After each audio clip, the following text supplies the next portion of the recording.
Master, welcome back again to our channel. Panibagong araw, panibagong kabanata na naman ang pagsamasamahin natin ngayong araw na ito. At kung bago ka sa ating channel, pag-click ang subscribe button and hit the notification bell para updated kayo sa ating mga susunod na videos. So mga Master, bago natin simulan ang ating kabanata ngayong araw na ito, huwag po sana natin skip yung ads mga Master, no, dahil malaking bagay na po yan sa ating munting channel. So simulan na natin kabanata ngayong araw na ito. Let's go! Kabanata 751 hanggang 770. Kabanata 751. Si Maxine ay hinampon ni Tobias. Itinuro sa kanya ni Tobias ang lahat ng nalalaman niya tungkol sa martial arts mula pa noong bata pa siya. Hindi niya likas na suwayan siya. Walang alinlangan sa kanyang isipan na darating ang araw na ito. Gayunpaman, ang mga bagay ay umuunlad ng mas mabilis kaysa sa inaasahan niya.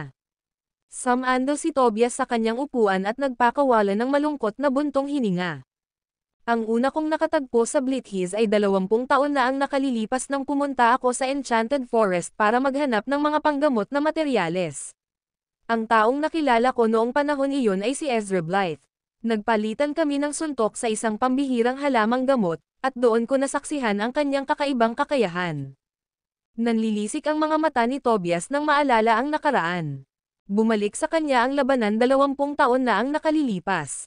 Kahit makalipas ang 20 taon, sariwa sa kanya ang alaala na para bang kahapon lang nangyari. Ang Blythe Fist of Abomination ay isang pambihirang pamamaraan. Ang laban na iyon ay halos magbuwis ng buhay ko. Sa nakalipas na 20 taon, sinubukan kong gumawa ng iba't ibang paraan upang labanan ito, ngunit walang resulta. Agad namang sumunod si Maxine. Lolo, kung tama ang pagkakaintindi ko, gusto mong pakasalan ko ang Blithiz at makuha ang kanilang suporta para sa nalalapit na komperensya ng martial arts.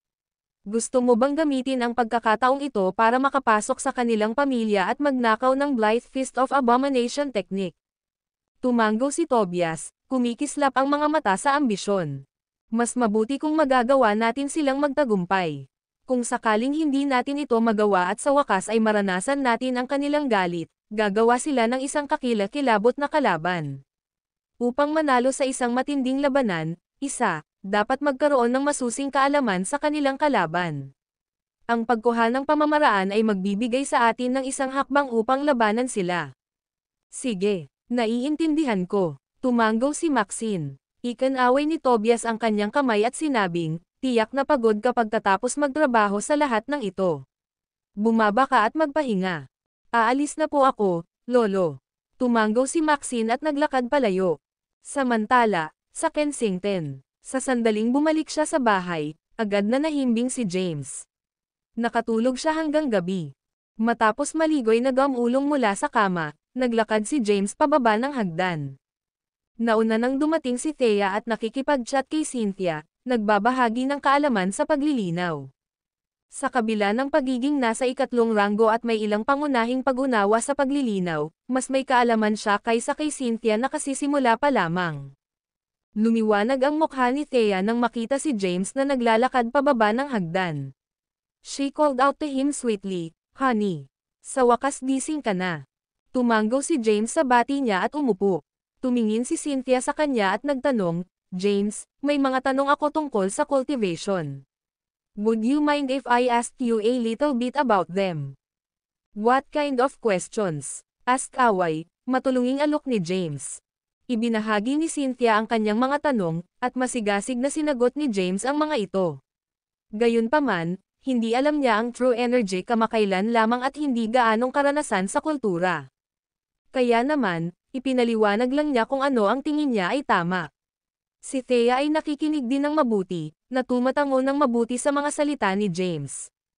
Noong gabing iyon, tumanggi si Thea na umalis. Noong una, hiniling siya ni James na umuwi, ngunit pinilit niyang manatili. Higit pa rito, gusto niyang makasama sa isang silid si James. Aware si Cynthia na minsang ikinasal ang dalawa.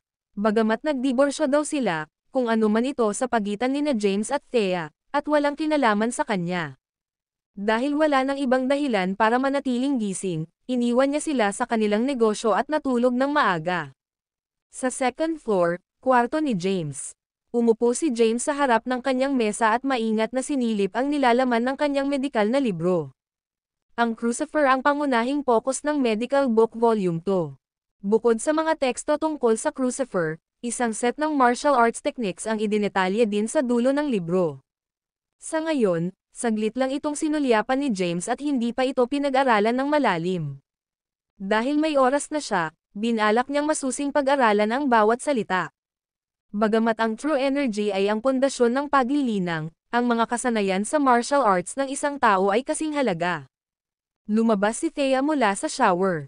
Binalot niya ng tuwalya ang kanyang katawan, inilantad ang kanyang malagatas na leeg at payat na braso. Pinatuyo niya ang kanyang buhok gamit ang isa pang tuwalya. Nang makita si James na nasa malalim na konsentrasyon sa kanyang libro, lumapit siya at sinilip ang maaaring tinitingnan nito. "Honey, nahawakan mo na ba ang martial art technique sa medical book?" Hindi napigilan ni James na ibaba ang libro at tinanong siya sa tonong may pag-aalinlangan, "Matagal mo nang kasama ang lolo ko. Nabasa na ba niya ang medikal na libro noon?" "Oo." Hindi ito itinanggi ni Thea. Tumanggo siya at sinabing, nabasa niya ito. Gayunpaman, sinabi ni Lolo na ang aklat na ito ay magiging kapaki-pakinabang lamang para sa iyo at walang sino mang maaaring gumamit ng kaalaman na nakatala sa mga pahina nito dahil hindi nila taglay ang tagapako. Panipi. Isang tawa ang kumawala sa mga labi ni Thea nang sabihin niya ang paksa ng Crucifer. "It was so stupid of me before, I can't believe na pinatuyo ko ang underwear ko gamit ang Crucifer." Ang video na ito ay edited by Herban Storytelling. Kabanata 952. Ano pa ang sinabi sa iyo ni Lolo? Itinagilid ni Thea ang kanyang ulo sa pagsisikap na maalala at biglang naalala ang isang katotohanan. Sinabi ni Lolo na ang pamamaraan na naitala sa Medical Book Volume 2 ay tinatawag na Invincible Body CD. Ang pagmaster nito ay gagawin kang hindi masugatan sa mga espada at bala. Gayunpaman, kailangan itong isagawa kasama ng Medical Book First Volume na magsisilbing gabay. Noon, hindi natusok ni Juliana ang iyong balat gamit ang isang kutsilyo sa Dagan Fountain Villa. Sinasabi mo na nakasuot ka ng mga damit na gawa sa isang espesyal na material, ngunit ngayon ay malinaw na sa akin na binago mo ang cellular structure ng iyong katawan gamit ang gamot. Naramdaman ni Thea ang hiya na gumapang sa kanya habang inaalala ang mga nakaraang pangyayari. Matapos basahin ang pangalawang volume ng medikal na libro, napagtanto ni James na ang sinusubukan nitong ilarawan ay isang set ng defensive martial arts. Gayunpaman, hindi pa niya naiintindihan kung paano ito isagawa. Ang kanyang lolo ay isang henyo sa martial arts at napakahusay din sa larangan ng medisina. Dahil nabasa na ni Thomas ang nilalaman ng libro, naisip nito na malamang na ipinaliwanag din niya ito kay Thea. Tumawa si Thea at nagpatuloy. Sinabi ng lolo na mayroong isang mahalagang susi sa pagmaster nitong set ng martial techniques, at iyon ay ang pag-regulate ng mga meridian ng buong katawan upang payagan ang true energy na dumaloy sa buong katawan, na bumubuo ng isang protection na layer sa ibabaw ng katawan. Lumilikha ito ng hindi masisira na pader ng enerhiya na hindi tinatablan ng mga espada at bala. Wala siyang gaanong alam tungkol dito at sa huli, na-i-relay lang niya ang sinabi sa kanya ni Thomas. Si James ay matamang nakikinig. Matapos suriin ang sinabi sa kanya ni Thea, maingat niyang binasa muli ang libro para subukang unawain ang masalimuot ng teknik. Hinintay siya ni Thea sa kama, ngunit kahit lumipas ang mahabang panahon, nanatiling gising si James sa pagbabasa. Inaantok siyang humikab. "Honey, that's enough reading for today. Let's go to sleep, and you can continue tomorrow morning." Ibinaba ni James ang libro niya at nilinggan si Thea nang pigilan siya nito. Nakahiga siya sa kama. Nakakumot ang katawan niya, ulo lang niya ang tumambad. Bahagya siyang umiling at tinanggihan siya ng tahimik, "Matulog ka muna. Magpupuyat pa ako saglit." "Ma'am, come here, honey." Thea stretched her arms and hooked her fingers around his wrist. She smiled lasciviously as she invited him to bed. Bahagyang ngumiti si James bilang tugon. Hindi man lang siya natinag sa mga kinikilos nito, kaya hindi na lang niya ito pinansin. Patuloy niyang isinobsob ang ulo sa pagbabasa ng medikal na libro. Nang makita niyang walang epekto sa kanya ang mga pag-usad niya, tumigil siya sa pagsusubo sa kanya at tumalikod na para matulog. Samantala, sa isang meeting room sa pinakamataas na palapag ng Centennial Corporation. Puno ng tao ang meeting room. Sina Jonathan, Lucas, Rain, at Professor C ay kabilang sa mga taong naruroon. Marami pang mga tao ang nakaupo sa loob kasama nila. Nakatayo sa harap ng silid ang isang batang babae na mukhang nasa late teenager. Siya ay walang iba kundi si Madeline, ang pinagkakatiwalaan ni Mr. Gabriel. Nagpalit na siya ng isang masikip at itim na leather suit. Ang kanyang murang edad ay lubos na kabaligtaran sa ang kanyang mature at curvy figure. Ang kanyang mahabang itim na buhok ay eleganteng nakasabit sa kanyang mga balikat. Ang kanyang magagandang katangian ay iginuhit sa isang malamig na ekspresyon, na nagbibigay sa kanya ng isang malayo at hindi malapitan na hangin. Lahat ng tao sa meeting room ay nakatingin kay Madeline. Tahimik ang silid maliban sa ingay ng kanyang mga kuko, ritmo ng pag-click sa ibabaw ng mesa. Biglang tumigil si Madeline sa paggalaw ng kanyang mga daliri at lumingon kay Professor C. Mauna ka na, Professor C. Pagkatapos ma-prompt, mabilis na sumagot si Professor C, bago ang kanyang pagpanaw, ang Emperor ay nag-activate ng self-destruct system upang itapon ang ebidensya ng aming pananaliksik. Ang aming mga pasilidad sa pananaliksik na itinatag sa mga nakaraang taon ay ganap na nawasak. Sa kabutihang palad, nakabawi ako, ang aming mga materyales sa pananaliksik at mga natuklasan sa kabila ng mga pagsisikap na ilibing ang mga ito. Gayunpaman, ang bansa ay nasa mataas na alerto ngayon. Kung wala ang Red Flame Army na sumasakop sa amin, imposibleng ipagpatuloy ang pananaliksik ng hindi napapansin tulad ng ginawa namin noon. Madeline responded stonily, then move everything abroad, no matter what it takes, the research must resume as soon as possible, a substantial breakthrough has to be achieved as quickly as we can. Gayun din, sinaman ng tingin ni Madeline sina Jonathan at Lucas. Pagkatapos, bumalik siya sa iba pang mga taong naruroon. Sa loob ng 3 araw, gusto kong mawala ang lahat ng mga medikal na klinika at ospital sa Medical Street. Mula ngayon, ang Universal Hospital na lang ang iiral doon. At the same time, take over and acquire all the pharmaceutical groups in Kensington. I want Centennial Corporation to be the only pharmaceutical group in Seoul. As for the process, do whatever it takes. Understood. Walang awa niyang tinitigan ang mga tao sa conference room. Understood, sabay-sabay na sagot ng lahat. Ang video na ito ay edited by Urban Storytelling. Kabanata 953. Nagbigay si Madeline ng sunod-sunod na marahas na desisyon. Una, gumawa ng mga pagsisikap na ipagpatuloy ang kanilang pananaliksik sa lalong madaling panahon. Pangalawa, ang bawat iba pang grupo ng parmasyutiko maliban sa Centennial Corporation ay dapat na alisin. Pangatlo, isang medikal na ospital lang ang maaaring umiral sa Medical Street, Universal Hospital. Binigay ni Madeline ang kanyang mga utos ng may mabilis na determinasyon. Hindi mahalaga sa kanya ang proseso. Ang tanging inaalala niya ay ang pagkamit ng ninanais na resulta. Ms. Gabriel. Nababalisa na tumayo si Jonathan. Maingat niyang pinili ang kanyang mga salita upang hindi siya magalit. Si James ay nasa Kensington at itinatag ang Masaya Corporation. Ang kanyang kumpanya ay mahigpit na nakikipagkompetensya sa Centennial Corporation para sa bahagi ng merkado. Ito ay magiging isang mahirap na labanan upang maisakatuparan ang iyong mga layunin. Si James ay tiyak na haadlang sa aming paraan at makagambala sa aming mga plano. James, Madeline murmured pensively. She's never left the capital before, but she was keenly familiar with James's name. Sa tingin ba niya mapipigilan niya ang Centennial kay Masaya? We've got strong financial support. Si James naman, kay Zane Don ang pera niya. Once he's done exhausting his hundreds of billions, he'll be done for. Natural silang malugi kapag ginamit niya ang pondo ng kumpanya. Nag-aalangan na itinuro ni Jonathan. Walang kapantay ang mga kasanayan ni James sa medisina. Kung pipiliin niyang makialam sa aming mga plano, maaaring mahirap para sa amin na linisin ang lahat ng mga medikal na klinika sa Medical Street. I'm not asking you to handle them with legal means. I'm sure you have other ways of dealing with hindrances. Catch my drift. Sinaman siya ng tingin ni Madeline. Okay, understood. Tumanggo si Jonathan at nanatiling tahimik. Iyon ay nagtatapos sa aming pagpupulong. Tumayo si Madeline at lumabas ng meeting room. Samantala, ipinagpatuloy ni James ang pagbabasa hanggang sa kalaliman ng gabi. Nanaganggana niyang matulog at sa wakas ay ibinaba niya ang librong medikal habang humikab siya ng pagod. Tumayo siya at tumingin kay Thea, na mahimbing na natutulog. Ang natutulog na hitsura ni Thea ay hindi kapani-pani, walang kaakit-akit sa kanya. Isang matamis na ngiti ang sumilay sa kanyang magandang mukha. Habang natutulog, sinipa niya ang kanyang kumot at inilantad ang kanyang leeg at dibdib. Hubad na hubad siya sa ilalim ng mga saplot.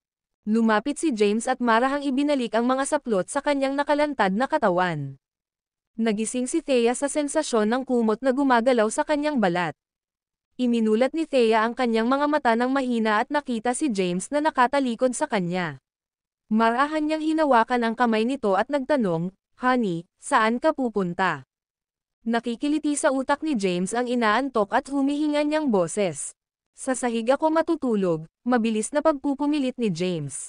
Marahil ay nasanay na siyang lumayo sa kanya habang nakatira pa siya sa piling ni Callaghan's, o kaya naman, may linya pa rin siyang ayaw niyang lampasan sa kanyang puso. Nawala agad ang antok ni Thea sa puntong iyon. Gamulong-gulong siya at bumangon. Nanginginig ang mga mata niya sa luha habang nakatingin kay James. "Honey, naiinis ka pa rin sa akin, no? Galit ka ba na pinapatulog kita noon, sa sahig? Hindi yon. Then, join me in bed. What's stopping you?" Alam ni James na patuloy itong magsusumamo sa kanya tungkol dito at walang magawang tumanggo.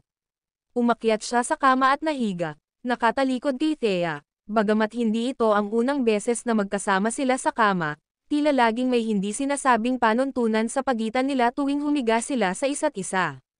Sa kabila ng pagiging mag-asawa, hindi nila nagawa ang kanilang pagsasama o nagpakita ng anumang lapit sa isa't isa. Pinulupot ni Thea ang mga kamay sa baywang nito mula sa likuran niya at mariing idiniin ang sarili sa likod nito, na pabulong na bamulong sa tenga niya. "Honey, let's do it. Handa akong ibigay ang sarili ko sa iyo. Gusto kong maging asawa mo hindi lang sa pangalan kundi sa lahat ng iba pang aspeto.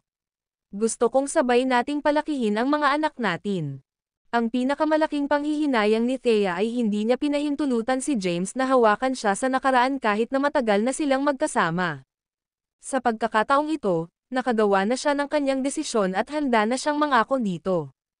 Bilang pagpapakita ng kanyang sinseridad sa kanya, sinimulan ni Thea na pisikal na simulan ang mga bagay-bagay kay James.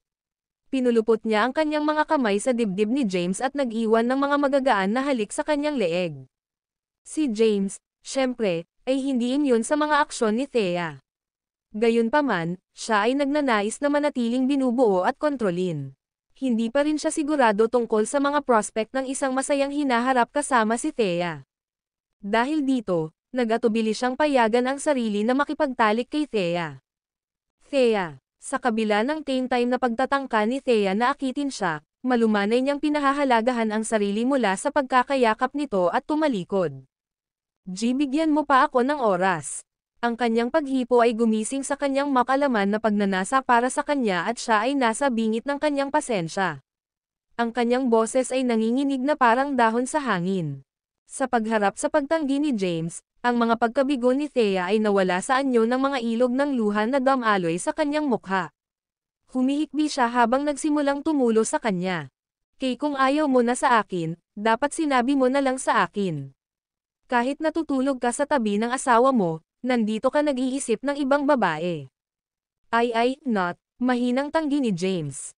Ang video na ito ay edited by Urban Storytelling. Kabanata 954. Pipatunayan mo. Hawakan mo ako ng mahigpit sa mga braso mo.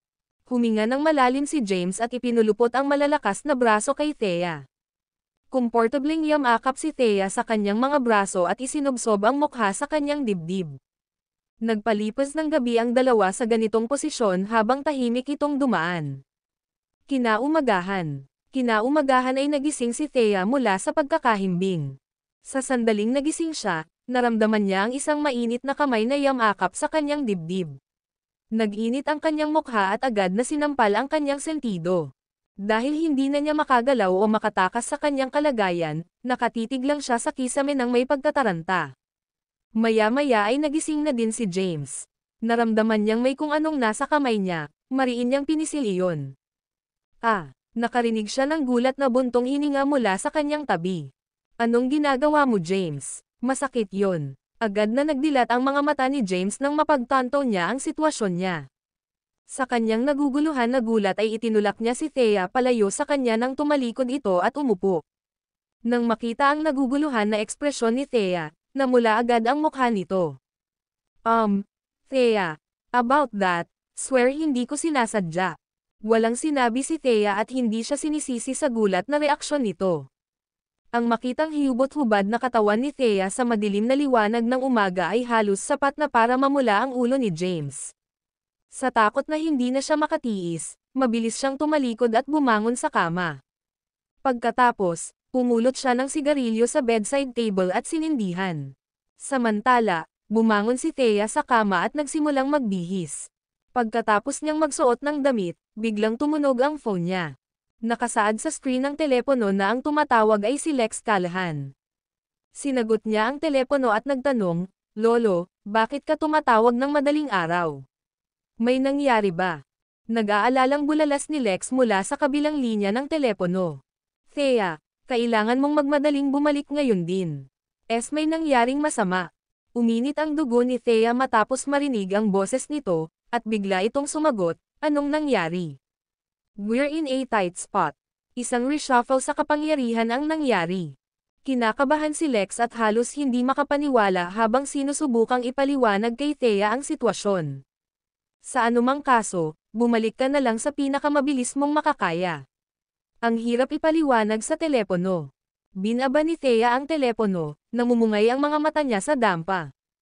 Ipinatong ni James ang kamay sa balikat niya sa pag-aalala. "What's the matter? Anong nangyari?" Umiling si Thea, sumagot, "Hindi rin ako sigurado. Tumawag si Lolo at sinabing may seryosong nangyari at gusto kong bumalik ako sa lalong madaling panahon." Saglit na nag-isip si James at nagkibit balikat sa loob. Wala na siyang magandang gawin sa ngayon, ano ang masama sa pagbisita sa mga Callahan? "Sasama ako sayo." Siya ay nag-aalala na ang kanyang kaaway ay gumawa ng aksyon laban sa mga Callahan at nais na tasahin ang sitwasyon mismo. "Sige." Tumanggo si Thea. Sabay na lumabas ang dalawa. Nang maglakad sila sa sala, wala nang makita si Cynthia. Nang makalabas na sila ng villa ay nakita nila si Cynthia na gumagawa ng martial arts squat sa garden.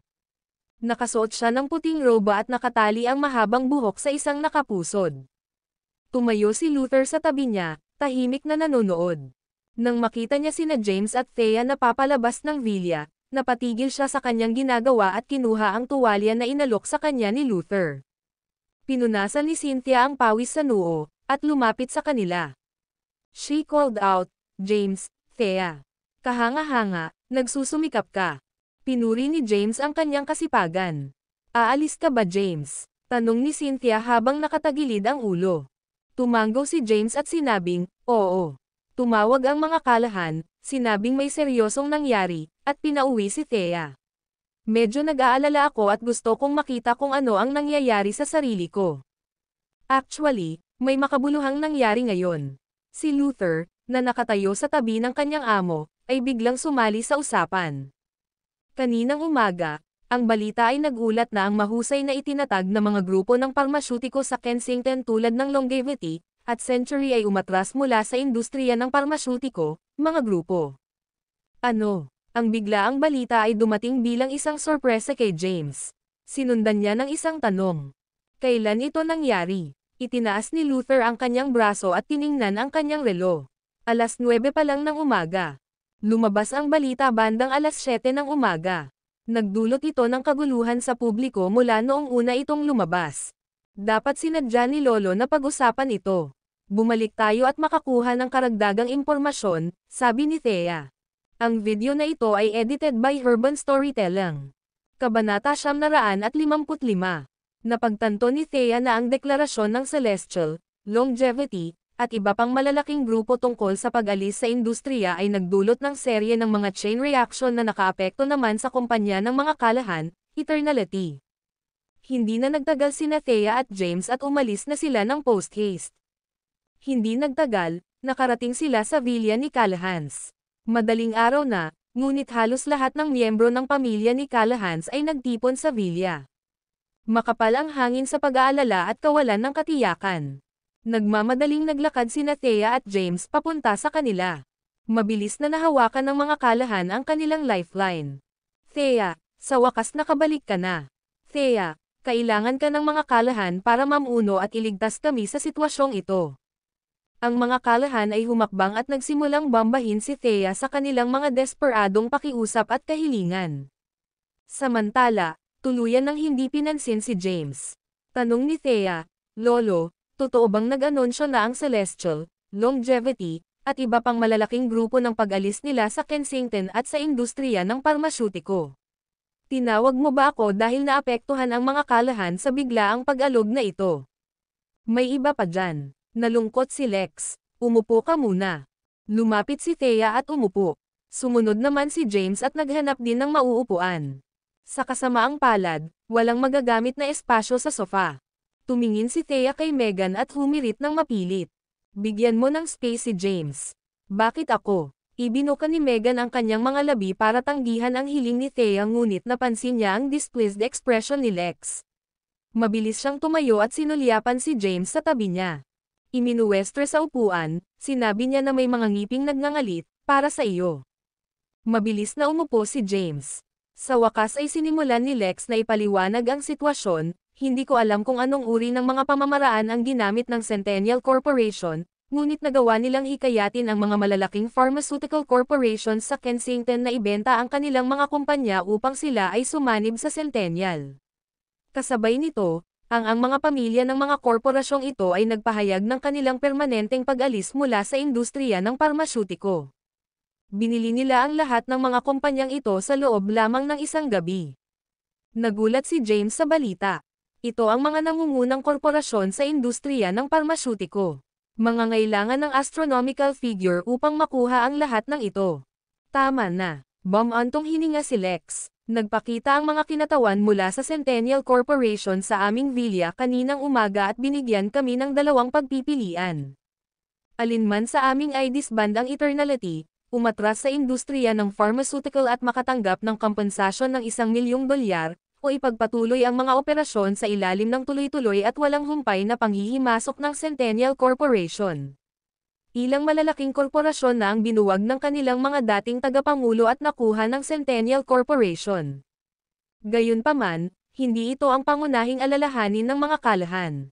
Nagpanik ang mga Callahan sa katotohanang hiniling sa kanila ng Centennial Corporation na ay dissolve na lang ang kanilang kumpanya. Nag-invest na sila ng masyadong maraming pera sa kumpanya para lang sumunod sa ganoong katawa-tawang kahilingan. Wala pang isang buwan mula noong sinimulan nila ang malakihang pag-unlad at nagsimula ng pananaliksik sa medisina. Mahigit sa $1,000,000,000 ang namuhunan sa buong panahong ito. Gayunpaman, ang Centennial ay nag-alok lamang ng $1,000,000 bilang kabayaran para sa paglusaw sa Eternality. Anong gagawin natin, Thea? Nag-aalalang tumingin si Lex kay Thea. Ang Centennial Corporation ay isang napakalaking grupo na mabilis na umunlad sa loob lamang ng isang buwan. Ngayong nakuha na nito ang Celestial, Longevity, Purity, Abundant, at iba pang malalaking korporasyon, lahat sila ay ganap na monopolyo ang industriya ng parmasyutiko, ang negosyong tulad namin ay hindi makakaganti sa kanila. Malungkot ang ekspresyon ni Thea. Her lips were pulled into a thin line. She looked at James sitting beside her and turned to him. Honey, may magagawa pa ba tayo? Nagkibit balikat si James at walang pakialam na sinabi, bakit mo ako tinatanong? Ang mga problema ng mga Callahan ay hindi ko dapat alalahanin. Ikaw mismo ang dapat na lutisin ito. Nagkunwari siyang kalmado. Gayunpaman, may marahas na unos na umuusad sa kanyang puso. Alam ni James ang pinagmulan ng Centennial Corporation. Itinatag ito ng emperador ngunit hindi tumigil sa operasyon kahit pagkamatay niya. Ngayon, ang kumpanya ay nagsimulang umunlad sa napakalaking bilis. Iminungkahi nito na may pumalit sa trabaho ng emperador at gumagawa ng malalaking hakbang. Ang Masaya Corporation ay tiyak na haharap sa isang katulad na krisis sa takdang panahon. Sa pagkakaroon ng pagkuha ng ilang malalaking kumpanya, ang Centennial Corporation ay nakatayo ngayon sa tuktok ng industriya ng parmasyutiko. Ang Masaya Corporation ay walang tsansa ng snowball sa impyerno laban sa kanila. Ang ikinagulat ni James at nakuha ang kanyang atensyon ay kung bakit ang utak na nagtatago sa likod ng mga eksena ay gustong mangibabaw sa industriya ng pharmaceutical. Nag-alinlangan siya na ang layunin ng Centennial Corporation ay magsaliksik ng mga gamot na lubos na makikinabang sa mundo. Ang tanging bagay na natitiyak niya ay tiyak na may kinalaman ito sa nabigong plano 100 taon na ang nakararaan. Gayunpaman, hindi sigurado si James sa mga detalye ng nangyari noon at kinailangan niyang hanapin ang isang taong nakakaalam ng katotohanan para malaman ang higit pa. Nakatutok ang mga mata ng buong pamilya kay Thea habang pigil ang hininga at naghihintay sa kanyang desisyon. Nakapunta na noon si Thea sa Masaya Corporation at alam niya ang tungkol sa layunin ng Centennial Corporation para sa umiiral na. Judging by their current actions, Thea could tell they are speed up their plan. She stood firmly on James's side. Kung hindi susuko si James's Masaya Corporation, hindi rin siya susuko. Ang video na ito ay edited by Urban Storytelling. Kabanata 956.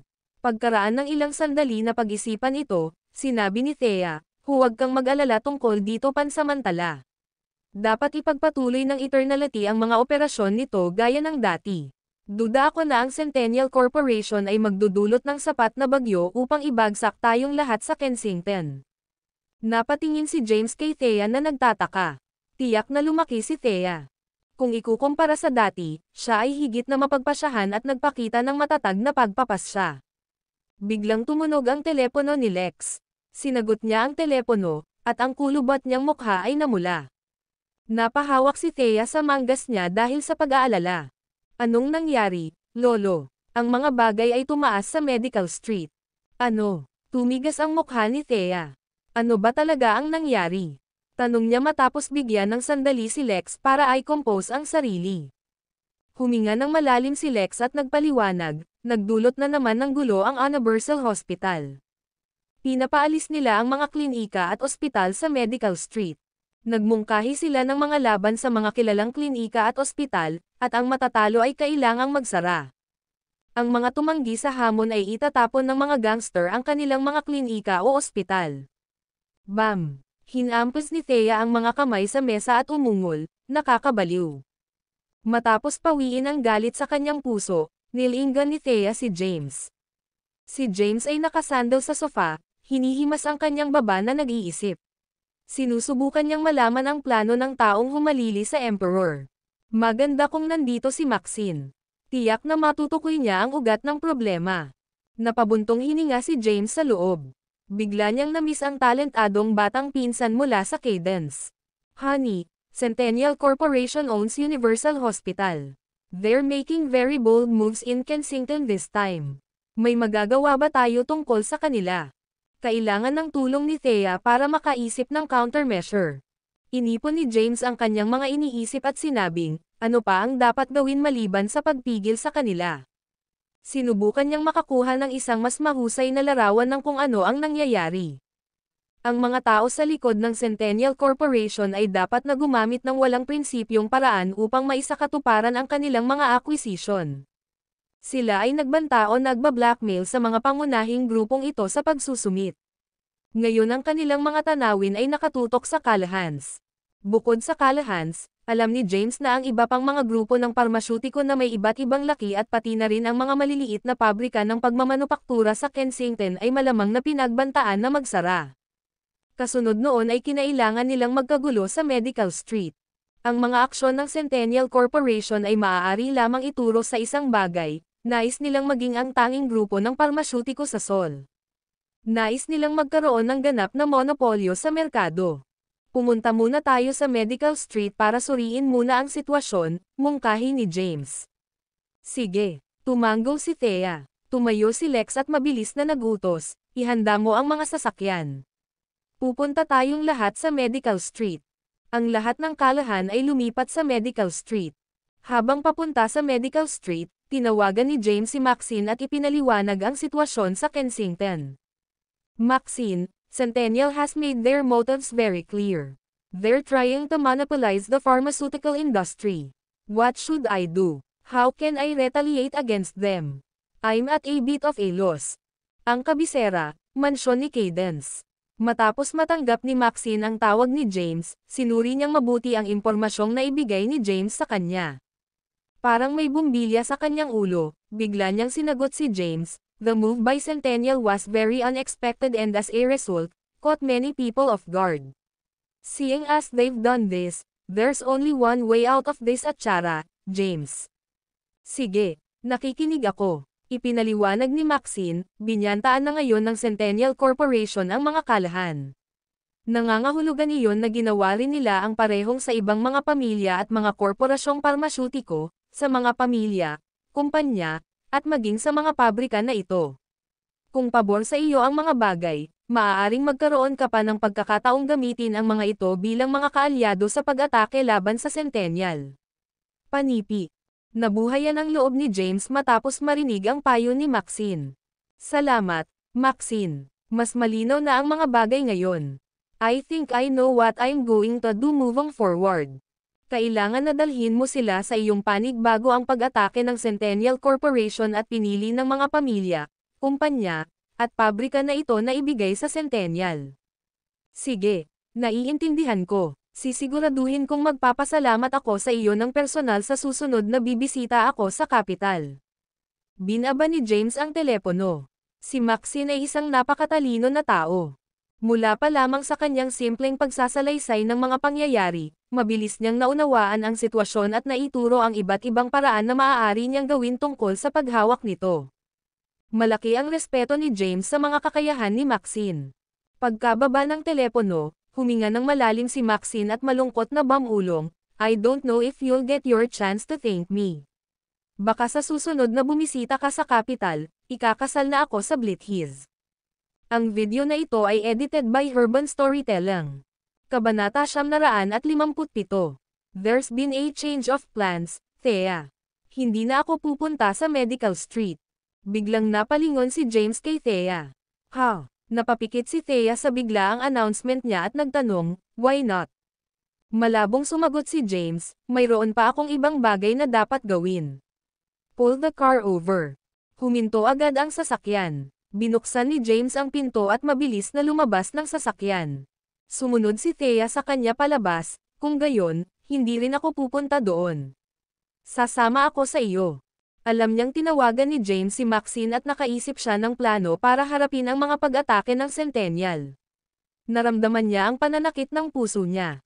Asawa siya ni James, ngunit hindi man lang pinag-usapan ni James kung ano ang gagawin sa kanya. Sa halip, tumawag siya ng isa pang babae para humingi ng tulong. Pinasikip nito ang kanyang dibdib ng masakit. "Kailangan mong pumunta sa Medical Street at suriin ang sitwasyon. Hindi ka makakatulong sa akin sa aking mga gawain." "Sige." Tumanggo naman si Thea. Masakit na batid ni Thea na sa kabila ng lahat, hindi pa rin niya kayang tulungan siya sa maraming aspeto at determinado siyang maging isang taong mas maaasahan niya. Gamit ang mga pag-iisip na ito para magudyok sa kanya, tinapik niya ang kanyang mga pisngi para i-psych ang sarili at bumalik sa sasakyan. Mabilis na pumara ng taxi si James.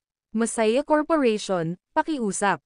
Matapos sabihin sa taxi kung saan pupunta, ipinikit ni James ang kanyang mga mata at nagsimulang gumawa ng plano ng pag-atake. Binigyan na siya ni Maxine ng malinaw na direksyon at iminungkahi pa niyang kumilos siya ng mabilis.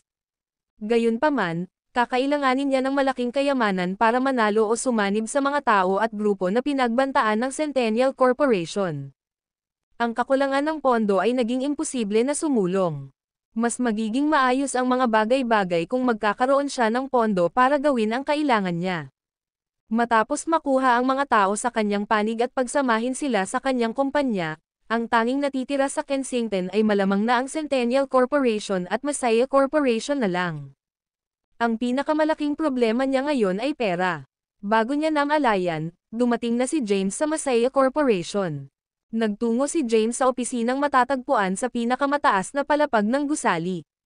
Sa kasamaang palad, sa sandaling ito, si Scarlett ay nahuli sa isang kagyat na pagpupulong. Bilang resulta ng mga paglipat ng Centennial Corporation sa Kensington, nagpanik ang mga kumpanya ng parmasyutiko sa lahat ng dako. Kaya naman, nagsagawa rin ng pagpupulong si Scarlett para talakayin ang mga posibleng kontra. Matapos matanggap ang balita tungkol sa pagdating ni James, mabilis niyang binuwag ang pagpupulong at nagtungo sa opisina. May kumatok sa pinto matapos maghintay si James sa opisina ng ilang minuto. Maya-maya pa, si Scarlett, na nakasuot ng maayos at propesyonal na kasuotan, ay binuksan ang pinto at nagtanong, "James, ang dahilan ba ng pagpunta mo rito ay tungkol sa ginawa ng Centennial Corporation kaninang umaga?" Oo, madilim ang ekspresyon ni James. Pinapabilis ng Centennial Corporation ang mga plano nito at mabilis na umuunlad. Hindi tayo basta-basta pwedeng tumabi at panoorin silang magpatuloy. Kung hindi, mahihirapan ang Masaya na pigilan ang mga ito kapag naabot na nila ang kanilang mga layunin. Umupo si Scarlett at tinignan siya sa mata. "May plano ka ba, James?" Tanong ni James, "Magkano ang account natin ngayon?" Iniulat ni Scarlett, "Mga 50 bilyong dolyar. 50 bilyon. Ikinuyom ni James ang kanyang mga kamay ng may kaba pagkatapos marinig ang halaga. Hindi sapat. Hindi ito sapat kung gusto niyang maisagawa ang lahat ng maayos. Ang prioridad ni James ay makaipon ng mas maraming pondo sa lalong madaling panahon. Ito ang unang hakbang na maghahatid sa kanya upang makabawi sa Centennial. Kaninang umaga, ang kumpanya ng mga kalahan, ang Eternality, ay binyantaan ng Centennial Corporation, pag-isahin ang lahat ng maliliit na kumpanya, pamilya, at pabrika upang labanan sila. Bagaman hindi iniisip ng Centennial Corporation ang mga maliliit na negosyong ito kung magagamit natin ang kanilang pinagsama-samang puwersa, lubos na posible na labanan sila. "Scarlett, nakikinig ako," itinuro ni James, "kailangan kong magsagawa ka ng pulong ng mabilis. Kunin ang may katuturang mga taong namamahala upang makipag-ugnayan at kunin ang lahat ng iba't ibang kumpanya, pamilya, at maging mga pabrika sa lalong madaling panahon. Kailangan nating palawakin ang ating kumpanya ng kasing bilis ng Centennial. Dapat ay sapat na ang 50 bilyong dolyar para tumagal sa susunod na mga araw. Samantala, hahanap ako para makakuha ng mas maraming pondo." Ang video na ito ay edited by Urban Storytelling. Kabanata 958. Okay, masunurin namang tumango si Scarlett. Pagkatapos, nagtanong siya, "Nga pala, nahanap mo na ba si Quincy?" "Napuno ako ng mga gawain ng kumpanya, mag-isa." Walang tiwala si Scarlett na kakayanin niya ng maayos ang sitwasyon. Negosyo ay hindi ang kanyang malakas na suit, at ito ay nagsisimula upang maging masyadong marami para sa kanya upang pamahalaan. Nang marinig ito, napakunot ang noo ni James habang ang masalimuot na ekspresyon ay dumampi sa kanyang mukha. Pagkatapos ng sandaling katahimikan, sumagot siya, "I'll try my best to find her." Si Thea lang ang clue niya para mahanap si Quincy. Kung tama siya, alam ni Thea ang kinaroroonan ni Quincy ngunit tumanggi siyang sabihin sa kanya dahil nag-aalala siya sa pagtingin nito sa ibang babae. "May iba ka pa bang kailangan kong hawakan? Kung hindi, mauuna na ako at gaganapin muna ang meeting." "No, it's fine. You may leave." Kinawian siya ni James. Bigla siyang may naalala kaya napatigil siya. "Wait, huwag munang mag-meeting. I suspect that Centennial Corporation has planted a null in our company. We can't expose our plan to them yet. Otherwise, we'll be stuck having to defend against their pag-atake. Bigyan mo ako ng listahan ng mga empleyado ng upper management ng kumpanya. Kukunin ko ang isang tao na tumingin sa kanilang mga background. Pagkatapos kumpirmahin na malinis na ang lahat, saka lang tayo magpapatuloy sa ating plano." "Alright. I'll immediately arrange for someone to print out the list." Nagmamadaling umalis si Scarlett para isagawa ang utos niya. Hindi agad umalis si James ngunit nanatili sa loob ng opisina. Labis siyang nag-aalala tungkol sa pera. Matagal na nag-isip si James at ang tanging naiisip niya na posibleng may pera at handang tumulong sa kanya ay si Zane Don. Pagkatapos ng maikling pag-aalinlangan, kinuha niya ang kanyang telepono at tinawagan si Zane. "May problema ba, James?" Mr. Don, ako, gusto ko pa sanang humiram ng pera sa iyo." Nilunok ni James ang pride niya at may reserbang tanong. Natahimik ng ilang segundo ang boses sa kabilang dulo ng telepono. Ilang sandali pa, nagtanong si Zane, "Magkano ang kailangan mo sa oras na ito?" "Hanggang sa kaya mong itabi. James, hindi naman sa ayaw kitang tulungan, pero naibigay ko na sa iyo ang lahat ng cash na nasa kamay ko." Wala na akong gaanong maibibigay sa iyo. Ang pinakakaya kong pamahalaan ay 10 bilyong dolyar. Anymore and I'll have to resort to selling my property. It'll take time for me to collect the amount that you need. Forget it, then. I'll come up with something else. Malungkot na ibinaba ni James ang telepono. Naiintindihan niya na hindi madaling magtanong kay Zane. Ang isang malaking korporasyon na tulad niya ay mangangailangan ng malaking daloy ng pondo. Kahit na ibinigay sa kanya ni Zane ang huling 10 bilyon, maaari niyang harapin ang pagkabangkarote. Pera. Saan ba ako kukuha ng pera? Si James ay balisang nagpabalik-balik sa opisina. Naisip niyang bumalik sa Southern Plains upang makakuha ng pera. Gayunpaman, pagkatapos na dumaan sa pampublikong paglilitis noong nakaraang pagkakataon, kinailangan niyang tumapak ng mas maingat at ayaw niyang gumamit ng anumang ilegal na paraan. Teka, paano ko siya makakalimutan? Biglang bumangon si James at napasigaw. Isang tiyak na tao ang lumitaw sa kanyang isipan. Blake, ang tagapagtatag ng Dark Castle, ang Assassin King, si Blake.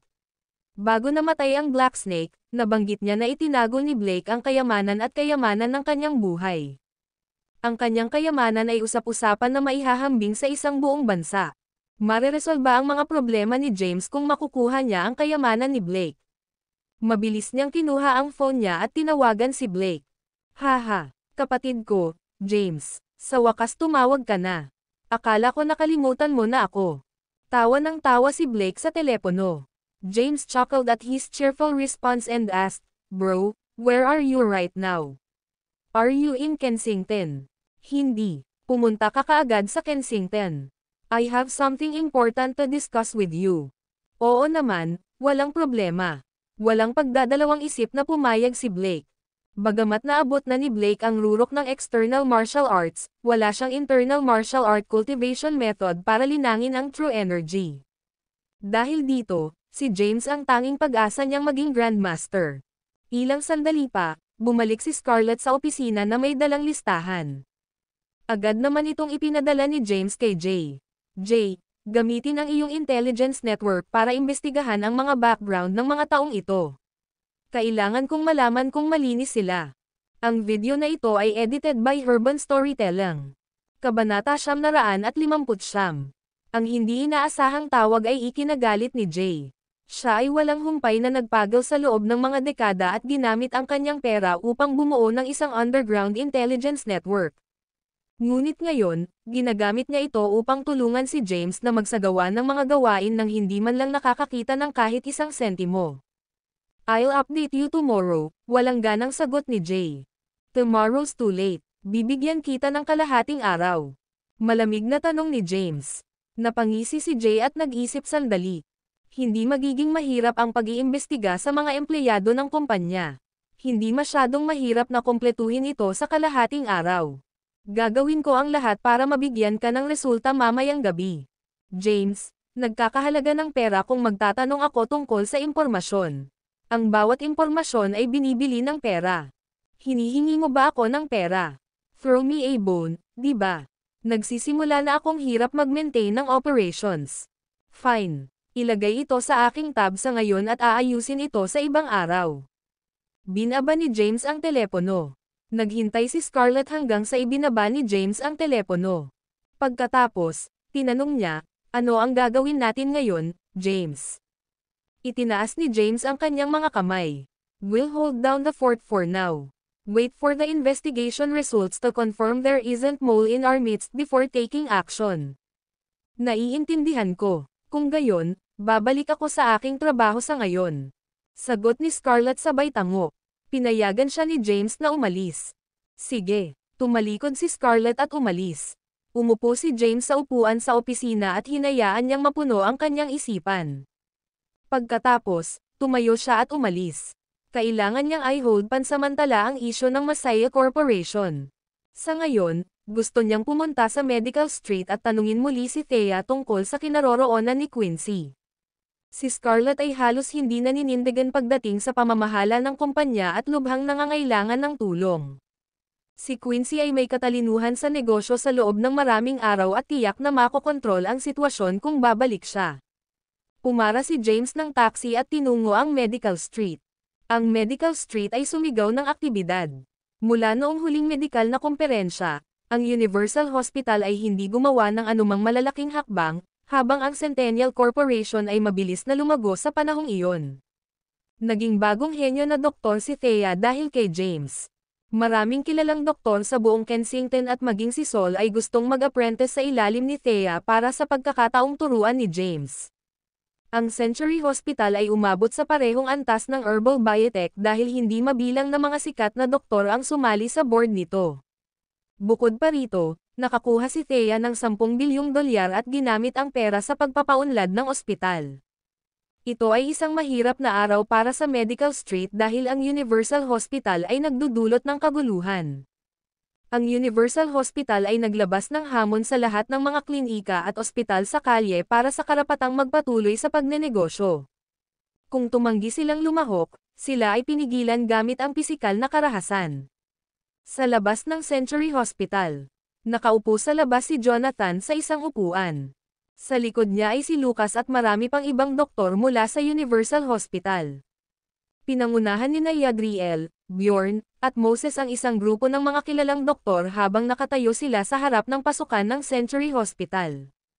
Hindi nagtagal, dumating ang mga kalahan. Nang makitang papalapit si Thea, napangiti ang mga doktor ng Century Hospital. Mabilis na lumapit si Bjorn sa kanya at sinabing, "Thea, you're finally here. Where's James? Dali, dalhin mo siya rito.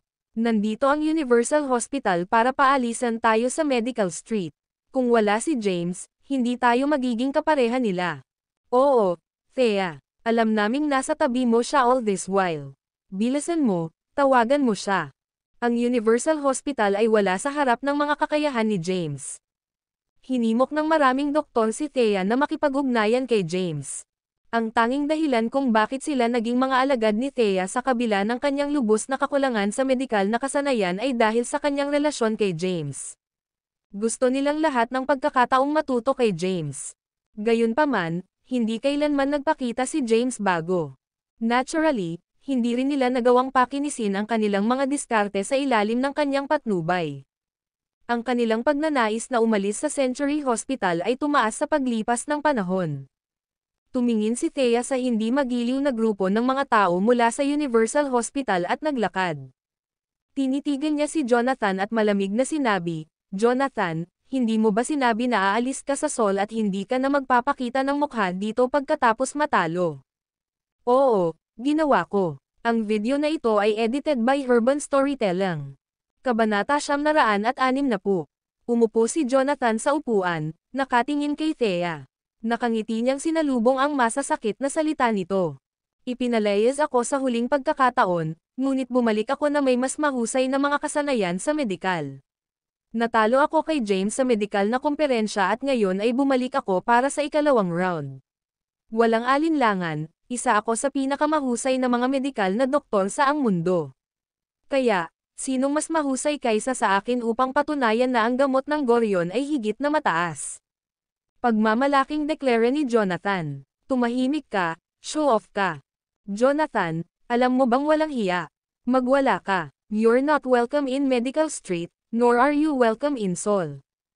How dare a loser act so arrogant?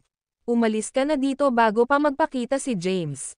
Kung hindi, mawawalan ka ng kahit anong dignidad na natitira mo." Maraming tao ang nagmura at nag-aabuso sa kanya. Maging ang mga nanonood ay nahuli sa kaguluhan at sinimulan siyang sigawan. Gayunpaman, si Jonathan ay nanatiling hindi nababahala. Si James ang kanyang pinakamahalagang banta. Ang pagkatalo kay James ay katumbas ng pagkatalo sa bawat doktor sa Medical Street. Alam niya na si James ay may mga kasanayang medikal na higit pa sa karamihan ng mga tao, ngunit sa pagkakataong ito ay tiwala siya. "Ganun ba? Gusto ko sana siyang sumama." Tumingin si Jonathan kay Thea nang mapanukso. "I'll give you 1 hour, Thea. If James does not show up in an hour, then I'll announce to the public that James is a coward that is too afraid to compete with me. At saka, lilipat tayo, to shut down Century Hospital by force. I suggest you stop embarrassing yourselves. B*****. Lumapit si Gladys at itinuro ang daliri kay Jonathan habang sumisigaw, Who the F** are you to act like you own this whole hospital? James's skills are unmatched. You're nothing compared to him. Nagmura at dinuraan niya ang mukha ni Jonathan. Nagdilim ang ekspresyon ni Jonathan, at naging itim ang kanyang mukha. Gayunpaman, pinili niyang huwag pansinin ang pang-aasar nito at ipinikit ang mga mata na para bang patuloy na naghihintay kay James. Dahil natalo ang lahat ng mga doktor sa Century Hospital sa medical conference, alam ni Thea na hindi sila kalaban ni Jonathan. Lumakad siya sa gilid, kinuha ang kanyang telepono at tinawagan si James. Honey, nasaan ka? Papunta na si James sa Medical Street. Anong mali? Tanong niya na may pag-aalala. Kailangan mong pumunta dito ngayon. Hinahamon ng Universal Hospital ang Century Hospital sa isang laban. Bibigyan ka nila ng 1 oras para makarating, at mapipilitan tayong isara ang Century Hospital. Papunta na ako, sabi ni James. Pinagsalubong niya ang kanyang mga kilay. Bilisan mo. Sige. Binaba ni James ang telepono. Pagkatapos, ipinikit niya ang kanyang mga mata. Naguguluhan siya. Kalaban niya si Jonathan dati sa medical conference, malayo ang agwat sa pagitan ng kanilang mga kasanayan. Ano ang trump card niya sa pagkakataong ito? Si James ay hindi makagawa ng anumang edukadong hula. Ang tanging magagawa niya ay pumunta sa Medical Street para tingnan ang mga bagay-bagay. Gayunpaman, anuman ang nilalaro ni Jonathan, hindi natakot si James. Kung ikukumpara sa oras ng medikal na komperensya, ang kanyang mga kasanayan ay bumuti ng mabilis. Matapos makuha ang 2 dami ng medikal na aklat, ang kanyang mga kasanayang medikal ay lumampas sa inaasahan ng tao. Habang sumusugod si James sa Medical Street, may nangyayaring pag-uusap sa itaas na palapag ng Centennial Corporation. Gabriel, on the way na sila. Halos kalahating araw pa sila bago makarating sa Kensington. Samantala, si Jonathan ay nagudyok na ng away sa Century Hospital. Nagpakita na si Thea, pero hindi pa lumalabas si James. Gayunpaman, dapat ay nasa daan na siya. Isang binata na nasa early 20s ang tumayo sa harap ni Madeline at magalang na naghatid ng balita. Ma'am, naupo si Madeline sa isang leather na upuan at mahinang itinambol ang kanyang mga daliri sa mesa. She nodded and asked, naimbestigahan mo na ba ang pinanggalingan ng medical skills ni James? Nagmana ba ito sa mga Kayden, o natutunan niya ito sa ibang source? Mabilis na tumugon ang lalaki, ginawa ko. Ang kanyang mga kasanayang medikal ay ipinasa sa kanya ni Thomas noong siya ay bata pa, ngunit itinuro lamang sa kanya ang ganap na mga pangunahing kaalaman, dapat natuto na siya sa ibang lugar. Madeline said flatly, whatever, that's not important anymore. Kahit na ang kanyang medical skills ay maihahambing kay Tobias, ang supling ng Medicine King Valley ay nagpakita na. Ang kanyang mga kasanayan ay tunay na walang kapantay. Kahit na si Tobias ay hindi malapit na maging kasing husay niya. Bata si James kumpara sa kanya. Ang video na ito ay edited by Urban Storytelling. Kabanata 961. Hindi nakaramdam ng pananakot si Madeline kay James. Papatayin sana niya ito pagdating niya sa Kensington kung hindi dahil sa deklarasyon ng mga Camden na pinoprotektahan nila si James at gagawing kaaway ang sinumang mananakit sa kanya. Upang makitungo kay James at matiyak na ang kanilang mga plano ay naisakatuparan ng maayos, humingi siya ng tulong sa isang disipulo mula sa Medical Valley. Sa mga tuntunin ng mga kasanayang medikal, ang Medical Valley ay pangalawa sa wala.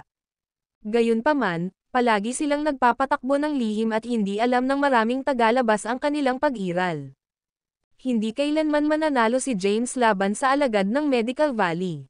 Okay, dismiss ka na. Kinawayan ni Madeline ang kanyang kasambahay. Sige, magalang na tumango ang binata at lumabas ng silid. Medikal na kalye, sa harap ng Century Hospital. Maraming tao ang nagtipon sa harap ng ospital.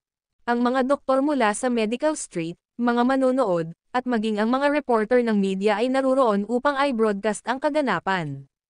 Si Jonathan at ang kanyang grupo ay hindi nagmamadali. Matyaga nilang hinintay na lumitaw si James. Kasabay nito, hinihintay din nila ang pagdating ng alagad ni Medical Valley. Maaaring hindi pa narinig ng mga tagalabas ang Medical Valley, ngunit pamilyar sa kanila si Jonathan. Siya at si Lucas ay parehong mga disipulo sa Medical Valley. Sa totoo lang, Ang pagtawag sa kanila ng mga disipulo ay magiging isang kapahamakan sa aktwal na mga disipulo na nagtrabaho para sa Medical Valley. Sila ay simpleng mga errand boy na nangolekta ng mga halamang gamot para sa mga alagad mismo. Sa kabila ng kanilang mababang mga istasyon, natutunan nila ang hindi mabilang na mga kahangahangang pamamaraan sa medisina.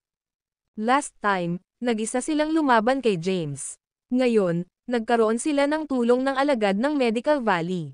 Kahit na walang kapares ang medical skills ni James, hinding-hindi siya mananalo laban sa isa sa kanila. Unti-unting lumipas ang oras. Sa isang kisap mata, mahigit kalahating oras na ang lumipas ngunit wala pa rin si James. Ang mga doktor sa Century Hospital ay nagsimulang mag-alala sa kanilang mga sarili. Napatingin sila kina Thea at Moses, nagtatanong na may problemang ekspresyon, MS, Thea, malapit na bang dumating si James? Nilabas ni Thea ang phone niya at tinignan ang oras. Mahigit 30 minuto na ang lumipas. Mabilis niyang dinial ang numero ni James at nagtanong, "Honey, nasaan ka na? Bakit wala ka pa?" Nagkaroon ng isang aksidente sa sasakyan, at ito ay nagdudulot ng talagang masamang trapiko. Ang naguguluhan na boses ni James ay tumugon sa pamamagitan ng telepono. "Bilisan mo," nag-aalalang pakiusap ni Thea. "Oo, sinusubukan ko." Nang matapos magsalita si James ay ibinaba na niya ang telepono. Tumingin si Thea sa mga doktor at sinubukang pakalmayan ang mga ito. "Don't worry, he is on his way. He got caught in traffic. He just needs some more time." Matapos marinig ang panatag ni Thea, lahat ay nakahinga ng maluwag. Samantala, si Jonathan ay nakasuot pa rin ng isang confident na ekspresyon. Bago nila namalayan, kalahating oras na rin ang lumipas at ang lahat ay naghintay ng isang buong oras para magpakita si James ng hindi nagtagumpay. Sa ilalim ng nag-aalalang mga tingin ng publiko, tumayo si Jonathan at lumingon sa lahat ng nakatayo sa paligid ng Century Hospital.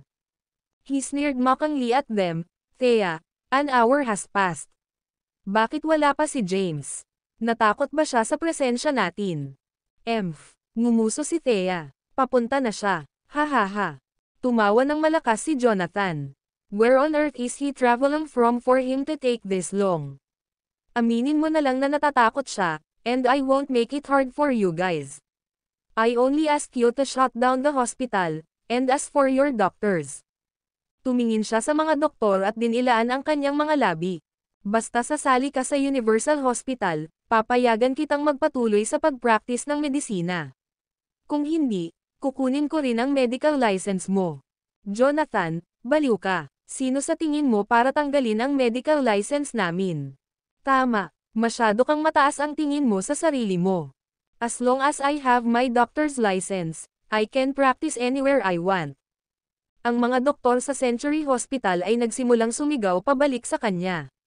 Ang ilang mga doktor sa gitna ng karamihan ay nagmura din sa kanya. Ang video na ito ay edited by Urban Storytelling. Kabanata 962. Ngumiti ng matamis si Jonathan. "Sa lalong madaling panahon, magtatatag ako ng National Doctors Association na papalit sa kasalukuyang Doctors Association.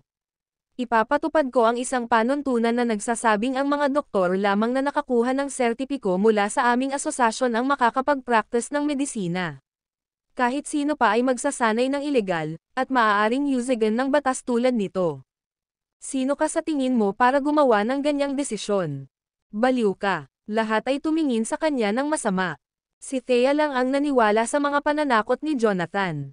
Sa mga taong sumusuporta sa kanya, hindi magiging mahirap para sa kanya na magtayo ng National Doctors Association. Bakit wala pa siya? Nag-aalalang tumingin si Thea sa malayo. Malamig ang mga kamay niya. Sa kasamaang palad, si James ay wala pa ring nakikita. "I'll ask you one more time, Thea. Are you going to accept the challenge?" Bantang tanong ni Jonathan. Ang mga kalahan ay hindi sanay sa medisina. Sa pagharap sa isang mahuhusay na doktor na tulad ni Jonathan, wala silang magawa, kaya napapikit na lamang sila. Napatingin silang lahat kay Thea, naghihintay na kumilos siya para sa kanila. "Siyempre, tatanggapin natin. Bakit hindi?" Thea bravely responded to his provocations. She glared at Jonathan and said coldly, "Dahil partikular kang naparito para hamanin kami, hindi actress ang Century Hospital. Kapag natalo kami, aaminin ko ang pagkatalo at isasara ang aming ospital. Alam ni Thea na papunta na si James at buong tiwala siya sa kanyang mga kakayahan sa medisina.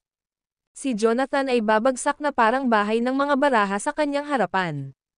Lahat ng tungkol kay Thea ay umagos sa kumpiyansa na mananalo si James. Nasaan si James? Hindi mo naman siguro inaasahan na ang grupong ito ng mga kwek-kwek na doktor ay makikipagkompetensya sa akin, di ba? Sumulyap ng masama si Jonathan sa mga doktor na nakatayo sa harap ng Century Hospital. Sila ay mga doktor na nagpractice ng ilang dekada at nagkaroon ng maraming pagkilala. Wala sa kanila doon ang hindi karapat-dapat sa kanilang pagbubunyi at reputasyon.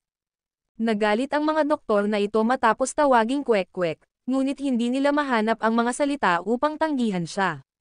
Gayunpaman, hindi ito naging dahilan upang lalo silang magdamdam. Lahat sila ay gustong-gustong punatin si Jonathan. Sabi ni Thea, dahil narito ka para paalisin kami sa Medical Street, bawat doktor sa aming ospital ay kwalipikadong makipagkompetensya sa iyo. Walang tiyak hanggang matapos ang kompetisyon. Inilipat ni Thea ang galit na tingin kay Jonathan at lumingon sa mga doktor sa likod niya. Bulong niya, na traffic ngayon si James. Sa dinami-dami ng media reporters dito, hindi namin kayang magmukhang nagpapasakop kami sa kanila.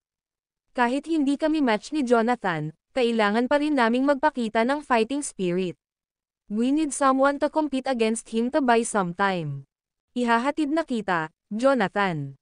Si Bjorn ay sumulong at tinanggap ang hamon. Ang kanyang mga kasanayan sa medikal ay kabilang din sa pinakamahusay sa bansa. Sa loob ng ilang dekada, ang mga kakayahan lamang ni Jay ang higit sa kanya. Ang tanging ibang tao na nawala sa kanya ay si Jonathan sa huling medikal na komperensya. Dahil kailangan nilang magtagal, hindi siya nagdalawang isip na harapin ang hamon. Kahit na sinadya niyang matalo muli sa publiko. Sige. Tumawa ng mapanlin lang si Jonathan at sinabing, Bjorn, sigurado ka ba dito? Hindi ito isang normal na kompetisyon. Literal na ilalagay mo ang iyong buhay sa linya. Sigurado ka bang gusto mong gawin ito? Nagulat si Bjorn sa pahayag ni Jonathan. Inilalagay ang kanyang buhay sa linya. Sa totoo lang, natakot si Bjorn. Natigilan siya sa pwesto at nanatiling tahimik ng mahabang panahon. Tinatanggap mo ba ang hamon, Bjorn? Tanong ulit ni Jonathan. Pagkatapos, nagbabala siya ng masama, kung tatanggapin mo ito, pumirma sa isang kasunduan na hindi mo papanagutan ang kabilang partido kung sumuko ka sa lason sa panahon ng tunggalian na ito. Nang marinig ang mga kondisyon, ang mga nanonood ay napanganga sa takot. Ang mga kahihinatnan ng pagkawala ay mabigat. Walang maglalakas loob na itapon ang kanilang buhay para lang bumili ng oras. Nanlaki din ang mga mata ni Thea. Hindi niya inaasahan na hahamunin ni Jonathan ang mga tao sa isang tunggalian hanggang kamatayan.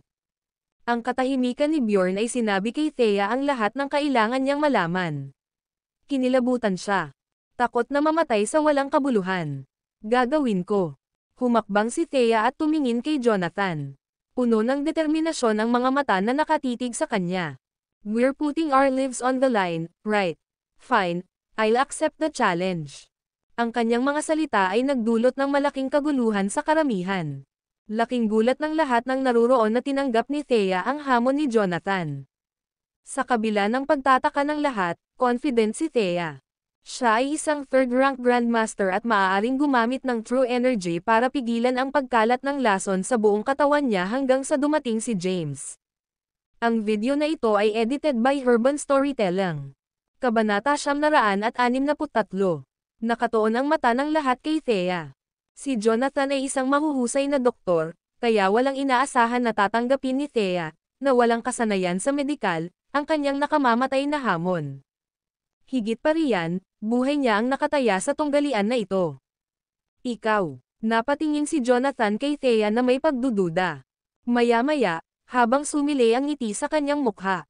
Okay, bring me a pen and paper. We'll have this in black and white. Mabilis na lumapit sa kanya ang isang subordinate, at inabot sa kanya ang isang ballpen at isang papel. Nakahanap sina Thea at Jonathan ng upuan sa gitna ng maraming upuan at mesa sa labas ng ospital at umupo. Kinuha niya ang panulat at papel na iniabot ni Jonathan. Itinaas ang kanyang kamay, mabilis siyang nagsulat ng kasunduan na ilagay ang kanyang buhay sa linya sa kompetisyong ito at tinatakan ang kasunduan sa kanyang thumbprint. Casual niyang itinapon ang panulat at tumingin kay Jonathan na parang pasang Cheshire sa harapan niya. Your turn. Sumenya si Thea sa kanya. Walang pag-aalinlangan, pinirmahan din ni Jonathan ang kasunduan. Gustong bumaba sa negosyo, tiningnan siya ni Thea sa mata at nagtanong.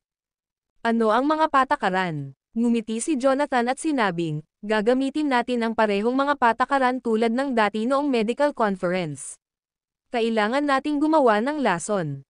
Sa pagkakataong ito, wala nang katulong na ubusin ang lason. Ikaw na mismo ang kumuha nito. Dagdag pa rito, hindi tayo maghahanda ng antidote para sa isa't isa.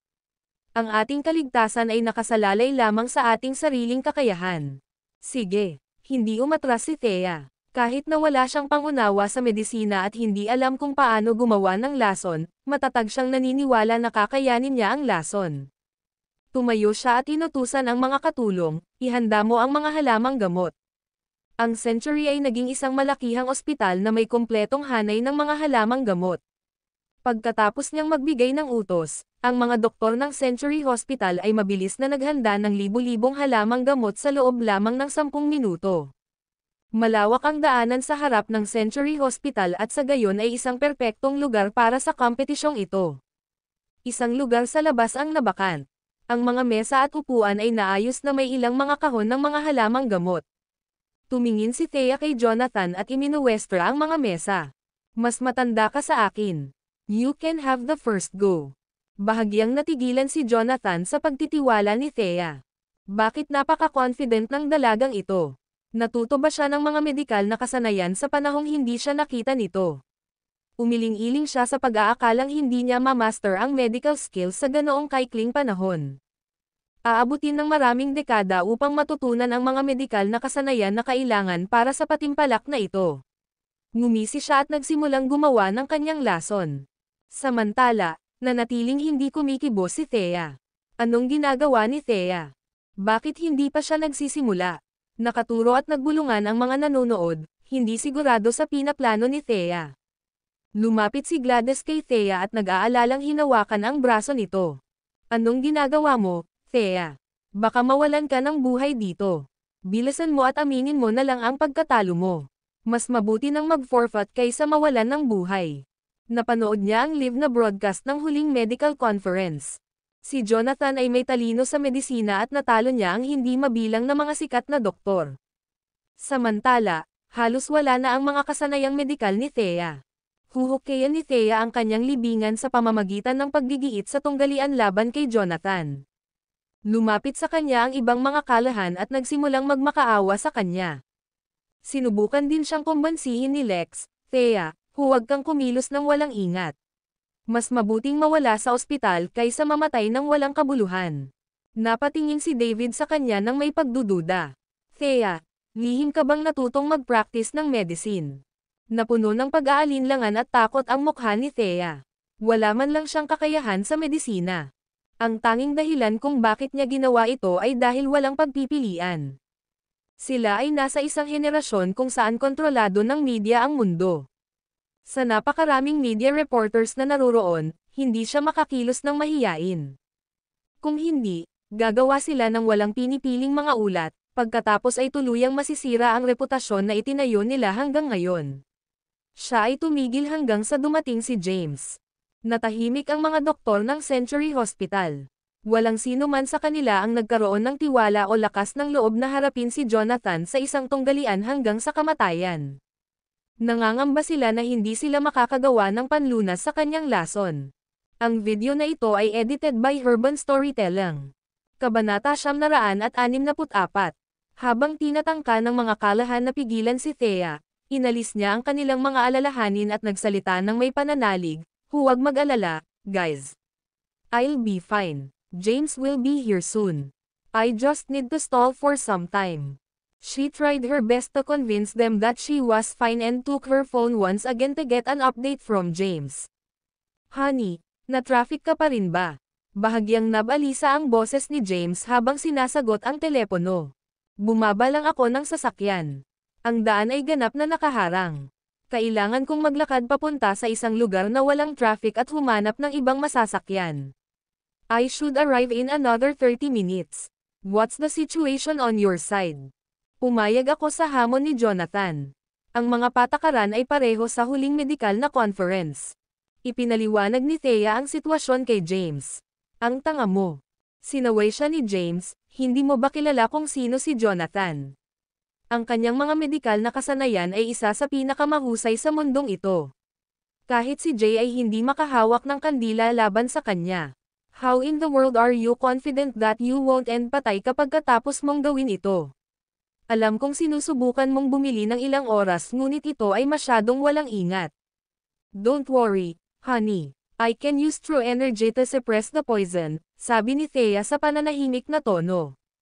Sinisikap niyang mag-ingat na huwag ibunyag ang kanyang nakatagong sandata sa kalaban. That still doesn't make it okay. Hintayin mo lang ako at huwag kang gagawa ng katangahan. I'm coming as fast as I can. Binaba ni James ang tawag at nagsimulang tumakbo. Samantala, sa Medical Street, mabilis na inihanda ni Jonathan ang lason. 10 minuto lang, natapos na niya ang paggawa ng lason niya. Dahil sa limitadong magagamit na mga halamang gamot, hindi siya nakagawa ng lason na walang lunas. Gayunpaman, naniniwala siya na ito ay higit pa sa sapat upang mapabagsak si Thea, at walang mga kasanayan sa medikal. Matapos makumplito ang kanyang lason, tumingin siya kay Thea na may sarkastikong ngisi. Bakit hindi mo pa sinimulan, Thea? Malamig na sagot ni Thea sa kanya, hindi ko kailangang maghanda ng lason. Hindi ba't magiging tagumpay ko kung ubusin ko ang iyong lason at nagawa kong i-neutralize ito? Kung ganoon, pumapayag ka ba at ang iyong mga tauhan na, nang mag-isa sa Century Hospital kung panalo ako? Oo, malungkot na sabi ni Jonathan, kung kahit papaano ay man-neutralize mo ito, tatanggapin ko ito bilang pagkawala ko. Natural, aalis ako kasama ang aking mga tao at hindi na manggugulo sa Century Hospital. Sige, ibigay mo na. Inihad ni Thea ang kamay niya. Iniabot ni Jonathan ang kanyang lason sa anyo ng pinong pulbos. Nagsalin si Thea ng isang basong tubig at walang pag-aalinlangan na iwiwizek ang lason sa tubig. Ang malinaw na tubig ay agad na naging itim sa sandaling ito ay nadikit sa powder. Maraming nanonood ang nabigla at hindi namamalayan na napaatras ng masaksihan nila ang tanawin. Nasa lalamunan ng mga kalahan ang kanilang mga puso. Mabilis na hinayla ni Gladys si Thea sa isang tabi at muling sinubukang kausapin ito sa pagsali. Thea, hindi ka makakainom niyan. Nagsalita din si Lex para pigilan siya.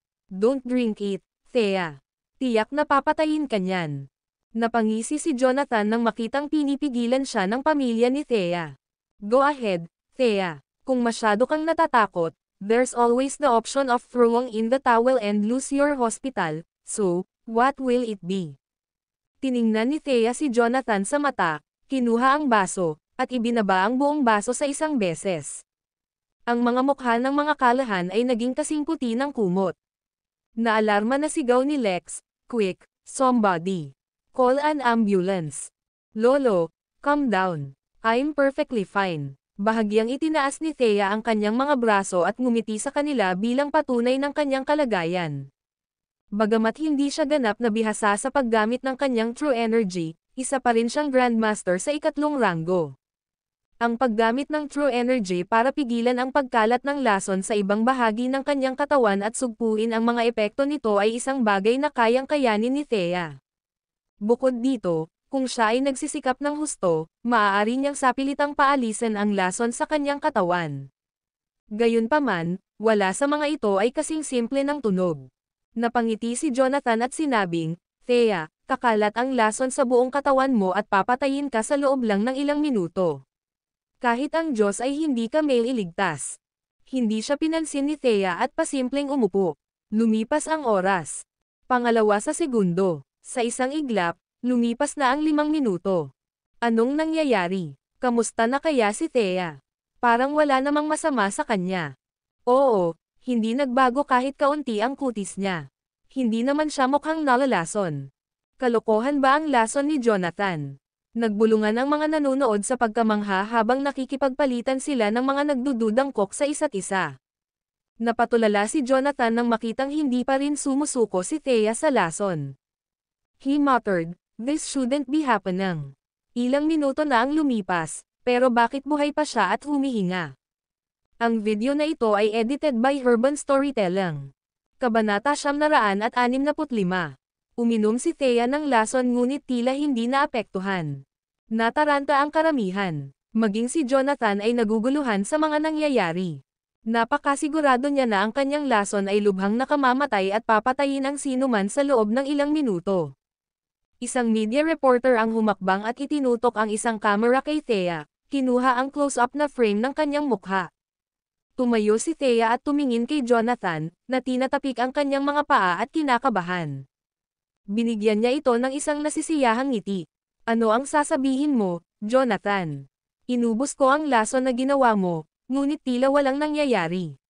Sa bilis na ito, mayroon ba talagang anumang bagay na kahit na i-neutralize? Sigurado ka bang hindi ka na lumala sa paglipas ng panahon? Did you mali ang pagkakagawa ng lason mo?" Tinuya ni Thea si Jonathan at pinahiya siya para makita ng lahat. Lumingon siya sa reporter ng media at sinabing, "Ibino-broadcast ng mga reporter ang lahat. Nasaksihan ng lahat na nilamon ko ang lason na ginawa ni Jonathan, ang punong doktor ng Universal Hospital.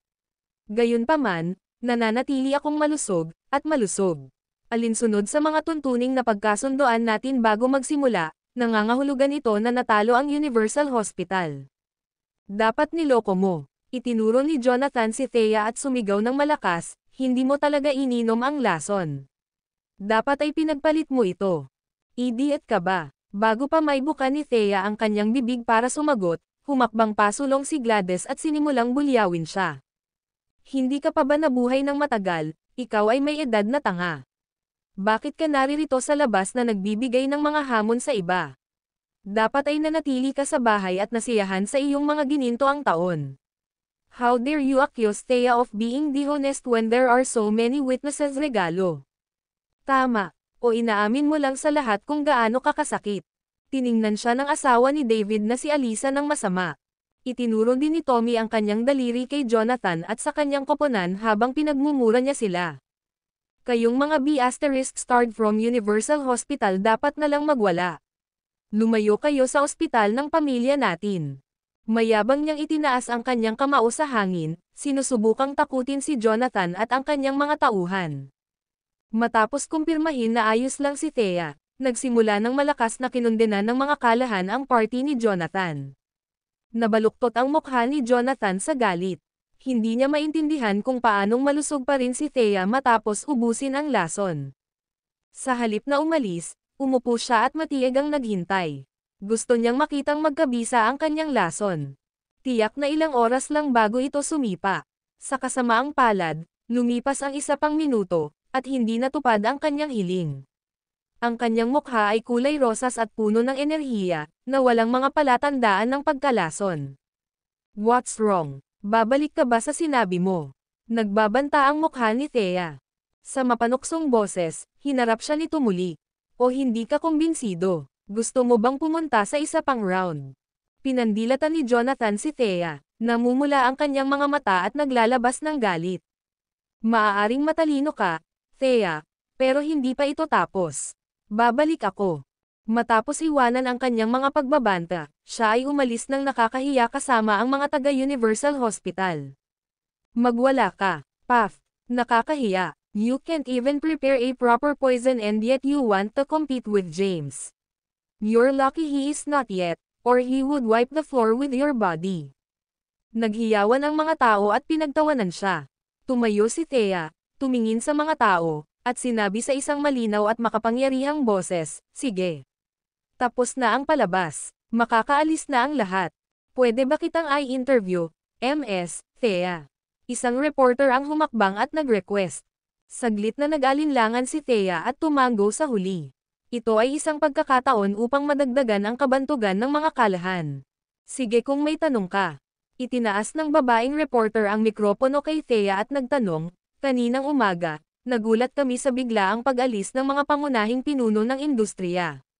Higit pa rito, sinugod ng Universal Hospital ang mga lansangan at nagtangkang magdulot ng salungatan sa ibang mga klinika at ospital. May koneksyon ba ang dalawang pangyayaring ito? Hindi ba ang Universal Hospital ay nasa ilalim ng Centennial Corporation? Tumango si Thea at sinabing, hindi ka nagkakamali. Ang Universal Hospital ay nasa ilalim ng Centennial Corporation.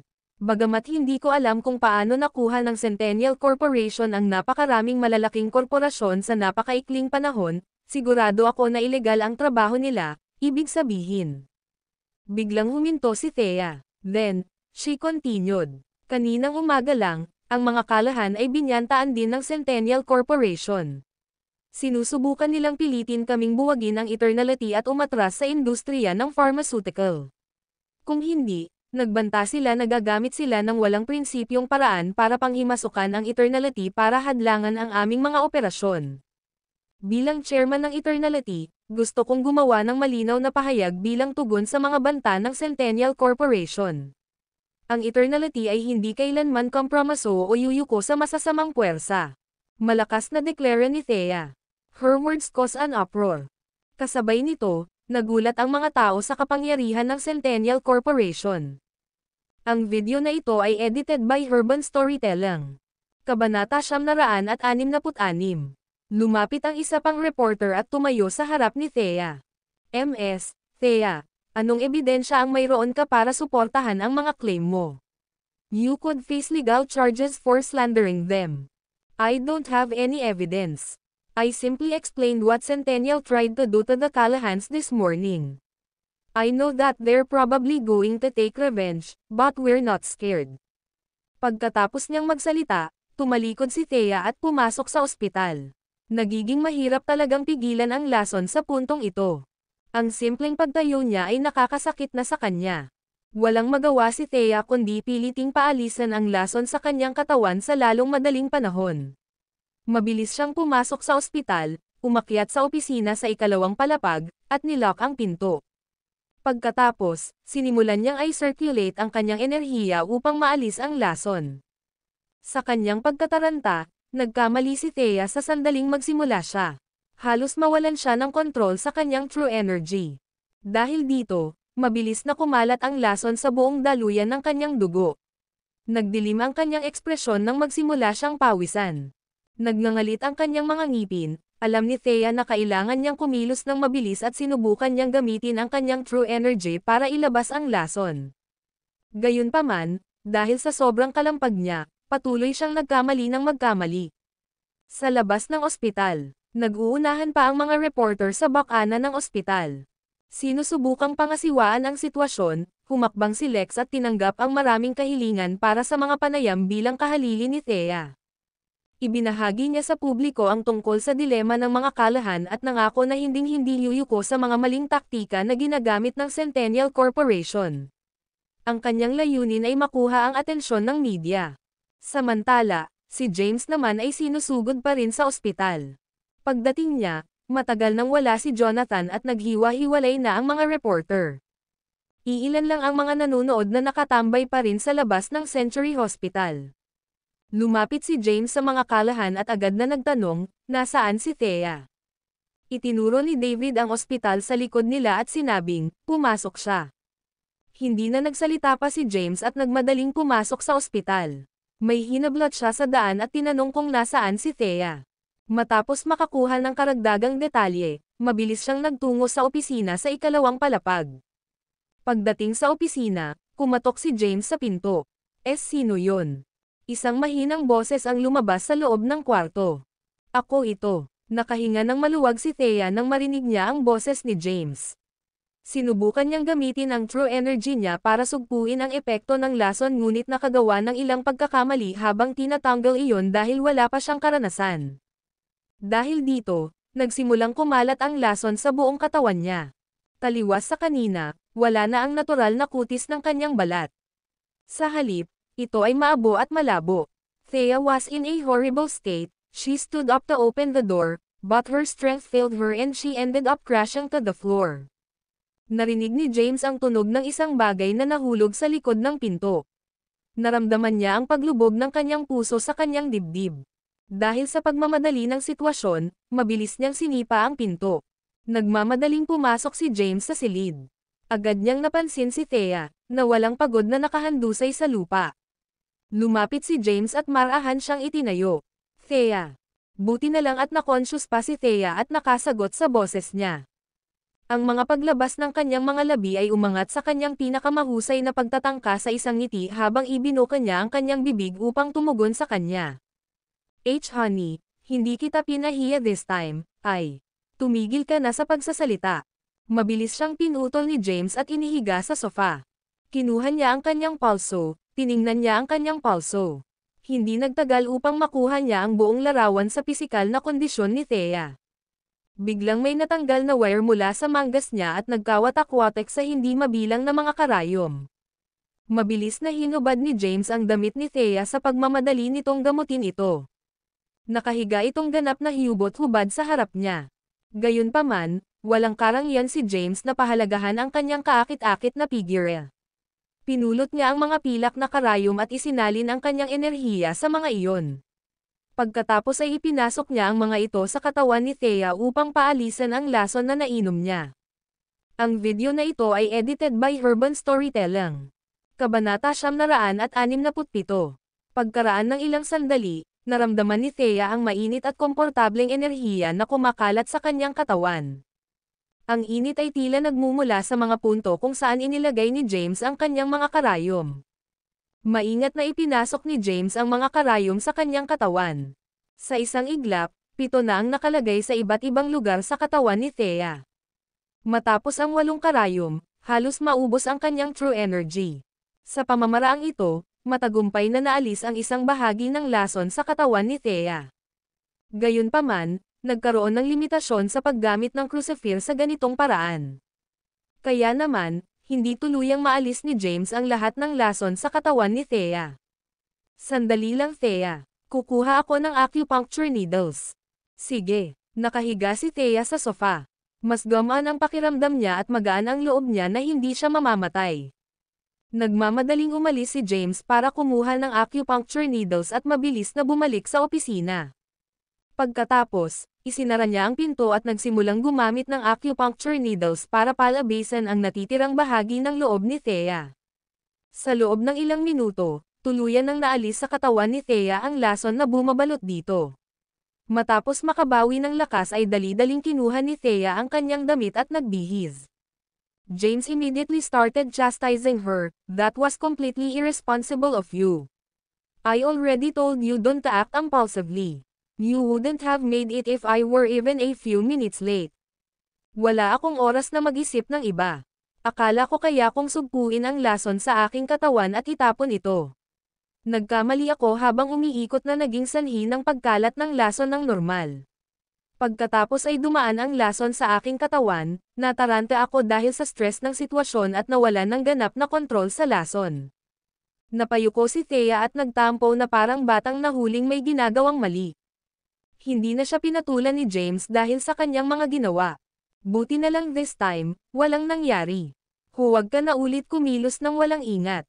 You're not always going to be this lucky. I can't save you every time. Okay. Malungkot na bulong ni Thea. By the way, alam mo bang may idea ka kung nasaan si Quincy? Tinanong muli ni James si Thea tungkol sa kinaroroonan ni Quincy. Ang kasalukuyang sitwasyon ay mukhang medyo mahirap. Hindi lang iyon, natural na hindi siya marunong sa negosyo. Kaya, hindi siya maaaring humakbang at pangasiwaan ang masaya kahit na gusto niya. Kailangan niya ang tulong ni Quincy upang pamahalaan ang kumpanya. Thea lowered her head dispiritedly. She was not expecting James to steal long for Quincy. Alam ni Thea ang sitwasyon ng Masaya Corporation. Sa napakaraming hindi inaasahang pangyayari, kailangan ng isang taong may kakayahan upang panatilihing nakalutang ang kumpanya sa mahihirap na panahon. Tumingin siya kay James at mariing sinabi habang ipinatong ang kanyang kamay sa kanyang dibdib, "Mahal, kaya ko ito. Magaling din ako, Quincy. Kung bibigyan mo ako ng pagkakataon, tiyak na may iligtas ko si Masaya." Thea, hindi Garney ang pinag-uusapan natin dito. Huminga ng malalim si James at pinisil ang tungki ng ilong niya sa sobrang inis. Walang sapat na oras para matutok ang pamahalaan ang kumpanya. Wala nang puwang para sa mga pagkakamali sa ngayon. Isang maling galaw at mapapahamak na tayo. Sana ay maisip mo ang malaking larawan at itigil ang pag-arte ng labis. Mas malaki ang mga bagay kesa sa discomfort mo laban sa ibang babae. Pero hindi ko sinusubukang maging bata. Then tell me where Quincy is. I need to bring her back. She's the one who established Messiah. And the company is locked in stalemate without her authority. Scarlett's ability is limited. And she won't be able to care for the company mag-isa, malungkot na sabi ni James. Natahimik si Thea. Ang huling bagay na gusto niya sa sandaling ito ay ang magpakita kay Quincy. Naniniwala si Thea na matutulungan niya siya. Gayunpaman, hindi kumbinsido si James na ang kanyang mga salita ay naglalaman ng anumang bagay maliban sa mga walang laman na pangako. Inabot ni James ang mga kamay niya sa balikat ni Thea. Tiningnan niya ito ng diretso sa mata at sinabing, "Thea, matagal mo nang kasama ang lolo ko. Kaya dapat mong malaman kung ano ang nangyari 100 taon na ang nakakaraan at kung bakit umiiral ang Centennial Corporation. Ngayon, sinisikap nilang maisakatuparan ang hindi nila magawa 100 taon na ang nakalipas. Alam mo ba ang mga kahihinatnan kung matagumpay nilang magamit si Go para kontrolin ang mundo?" Narinig nga ni Thea si Thomas na may binanggit tungkol dito noon. "I really don't know where Quincy and Tiara are. Believe me, James. I'll inquire with the 4 great protectors and give you an answer tonight." Umangat ang ulo ni Thea at sumagot. Sige. Humugat ng malalim na hininga si James. Malinaw na alam ni Thea kung nasaan sina Quincy at Tiara at sinusubukan lamang nitong i-back up ang mga naunang kasinungalingan. Ang video na ito ay edited by Urban Storytelling. Kabanata 968. Teka, paano ang Universal Hospital? Nagawa kong talunin si Jonathan sa pagkakataong ito, ngunit sinabi niyang hindi pa ito tapos at babalik siya para mag-higanti. Nag-aalalang hinayla ni Thea ang manggas ni James. Dumilim ang mukha ni James. Ang mga taong ito ay siguradong gustong pukawin ang kaldero. Kung ang sitwasyon ay magiging malubha at patuloy silang gumagamit ng maruruming taktika, kailangan lang nating talunin sila sa sarili nilang laro. Anong balak mong gawin, honey? Kumunat ang noo ni Thea sa kanya. Pagkatapos, mabilis niyang pinaalalahanan siya. Maraming nakatutok sa iyo ngayon. Isang maling galaw, at malamang na malagay ka sa maraming problema. Mahihirapan kang makaalis sa gulo kung mangyari iyon. Dapat mong ipaubaya sa akin. Kukuha ako ng mga tao mula sa God King Palace para lihim na itapon si Jonathan at ang iba pa. It's fine. Ang lahat ng iyon ay wala sa iyong pag-aalala. Umiling si James at tinanggihan ang mungkahi. Si Thea ay isang babae. Ayaw niyang kalagkarin siya sa mga hindi magandang pakikitungo. Ngunit, no ifs or buts, just trust me and don't act on your own. Maautoridad na sabi ni James at tinignan ng mariin sa mata si Thea. Okay, Thea had no choice but to let him have it his way.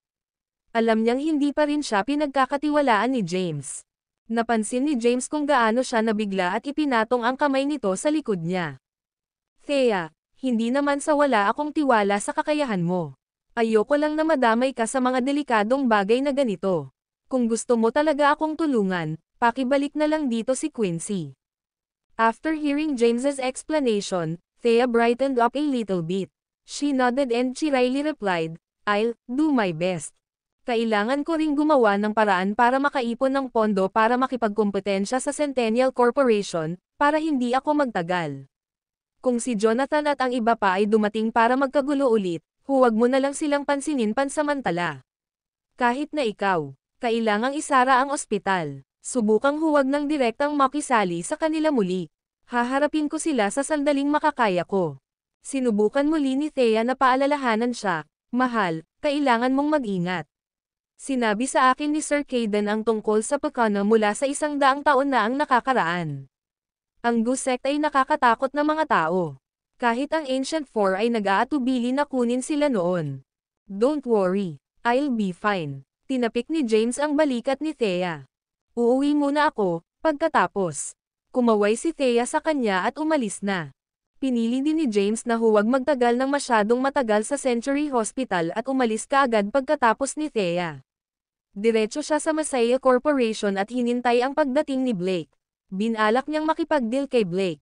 Bilang kapalit ng malaking reserbang kayamanan ni Blake, ibibigay niya ang isang paraan ng paglilinang. Sa paggawa nito, magagawang manig ng masaya laban sa mga pag-atake sa hinaharap ng Centennial. Samantala, sa Centennial Corporation, bagamat hindi pa nakakalabas ng kahit isang hakbang si Madeline sa kanyang opisina, ganap na siyang nabalitaan tungkol sa lahat ng nangyayari sa Medical Street. Umupo siya sa isang upuan sa opisina at pinag-cross ang kanyang mga payat na binti. Ang kanyang matikas na mga daliri ay muling tumutugtog sa ibabaw ng mesa habang hinahayaan niya, tumatakbo sa isip niya ang mga iniisip niya.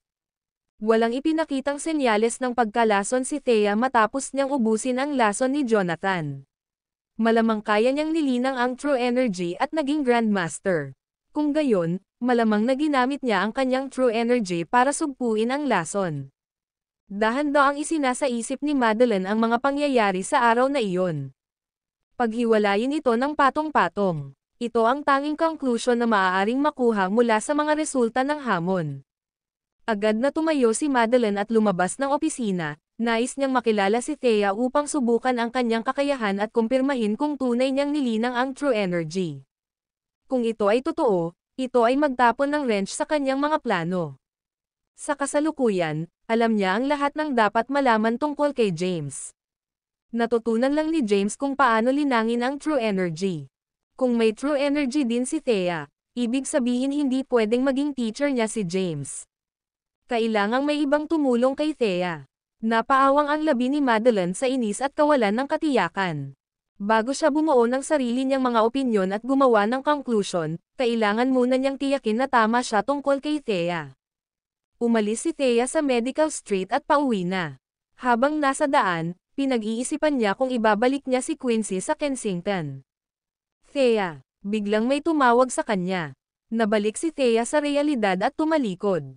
Sa sandaling lumingon siya, nakita niya ang isang pares ng mapuputing palad na papalapit sa kanya. Nagbut siya ng kanyang mga ngipin at mabilis na itinaas ang kanyang kamay sa isang defensive posture. Ang video na ito ay edited by Urban Storytelling. Kabanata 969. Nahanap na ni Madeline si Thea at tinawag siya nito. Sa sandaling lumingon si Thea, mabilis na pinalo ni Madeline ang kanyang palad. Nagulat sa biglaang pag-atake, mabilis na ipinadala ni Thea ang kanyang True Energy sa kanyang mga palad upang ipagtanggol ang sarili. Nagtama ang kanilang mga palad. Isang matinding puwersa ang dumaan kay Madeline, tinulak siya ng ilang metro palayo. Namutla ang kanyang magandang mukha, at parang goma ang kanyang mga braso.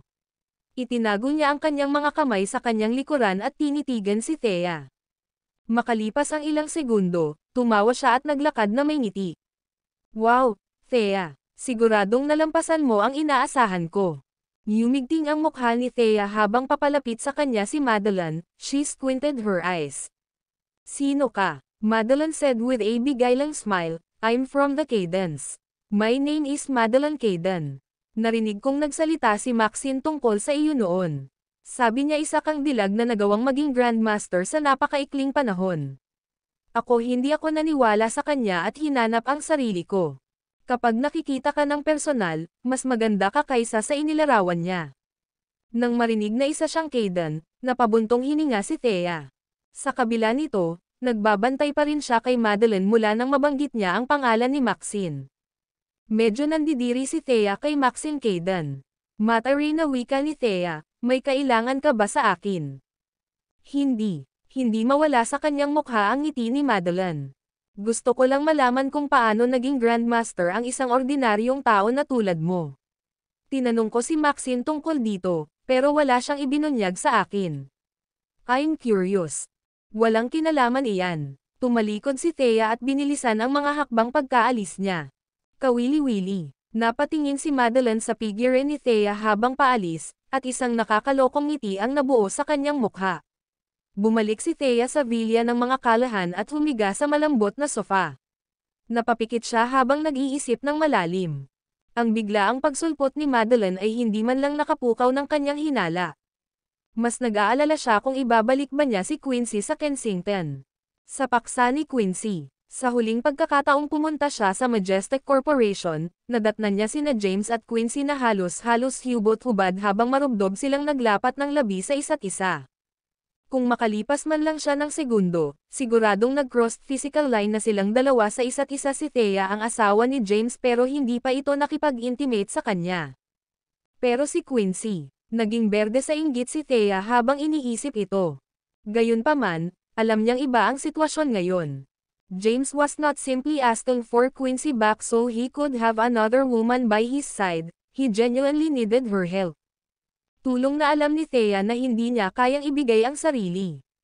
Naipit si Thea sa pagitan ng isang bato at isang matigas na lugar.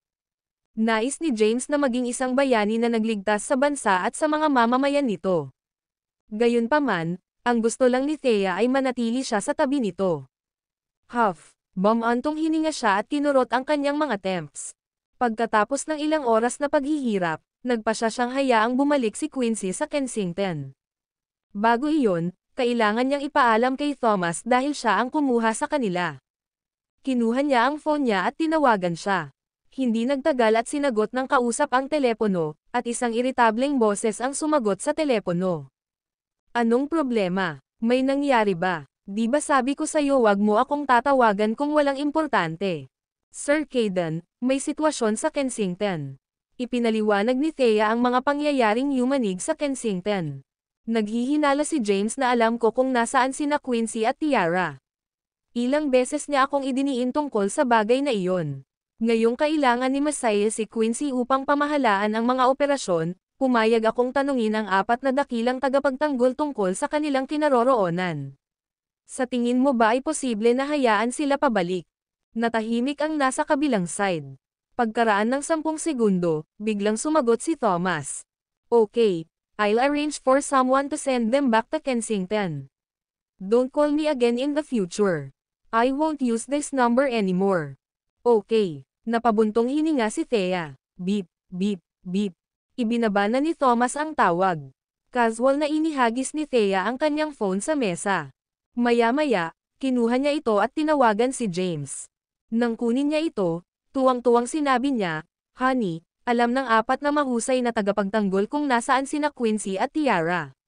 Aayusin nila na makabalik sila sa Kensington sa lalong madaling panahon. Ang video na ito ay edited by Urban Storytelling. Kabanata 970. Nang marinig na malapit nang bumalik si Quincy, nakahinga si James ng maluwag. Tapos, nakangiting sagot niya. Salamat, Thea. Honey, you have to promise me na hindi ka titingin sa ibang babae maliban sa akin, mapait na sabi ni Thea. Nakaramdam siya ng pananakot kay Quincy. Si Quincy ay hindi lamang maganda ngunit mayroon ding magandang mata sa negosyo. Higit sa lahat, bihasa siya sa paggamit ng kanyang alindog. Natakot si Thea na tuksohin niya si James at mawala siya kay Quincy kung hindi siya mag-iingat. James could reassuringly, nonsense. I only need Quincy back to manage Masaya. It's impossible between the two of us. If I was set to be with her, I would have agreed to do so long time ago. There really isn't kahit ano sa ating dalawa. Bagamat nahirapang paniwalaan ni Thea na ganap na inosente sina James at Quincy, gamaan pa rin ang pakiramdam niya na nag-abala si James na magpaliwanag dahil nangangahulugan ito na nag-aalala siya sa kanyang nararamdaman. Naniniwala siya na hanggat pinaghirapan niya ito, mamahalin siya ni James sa huli.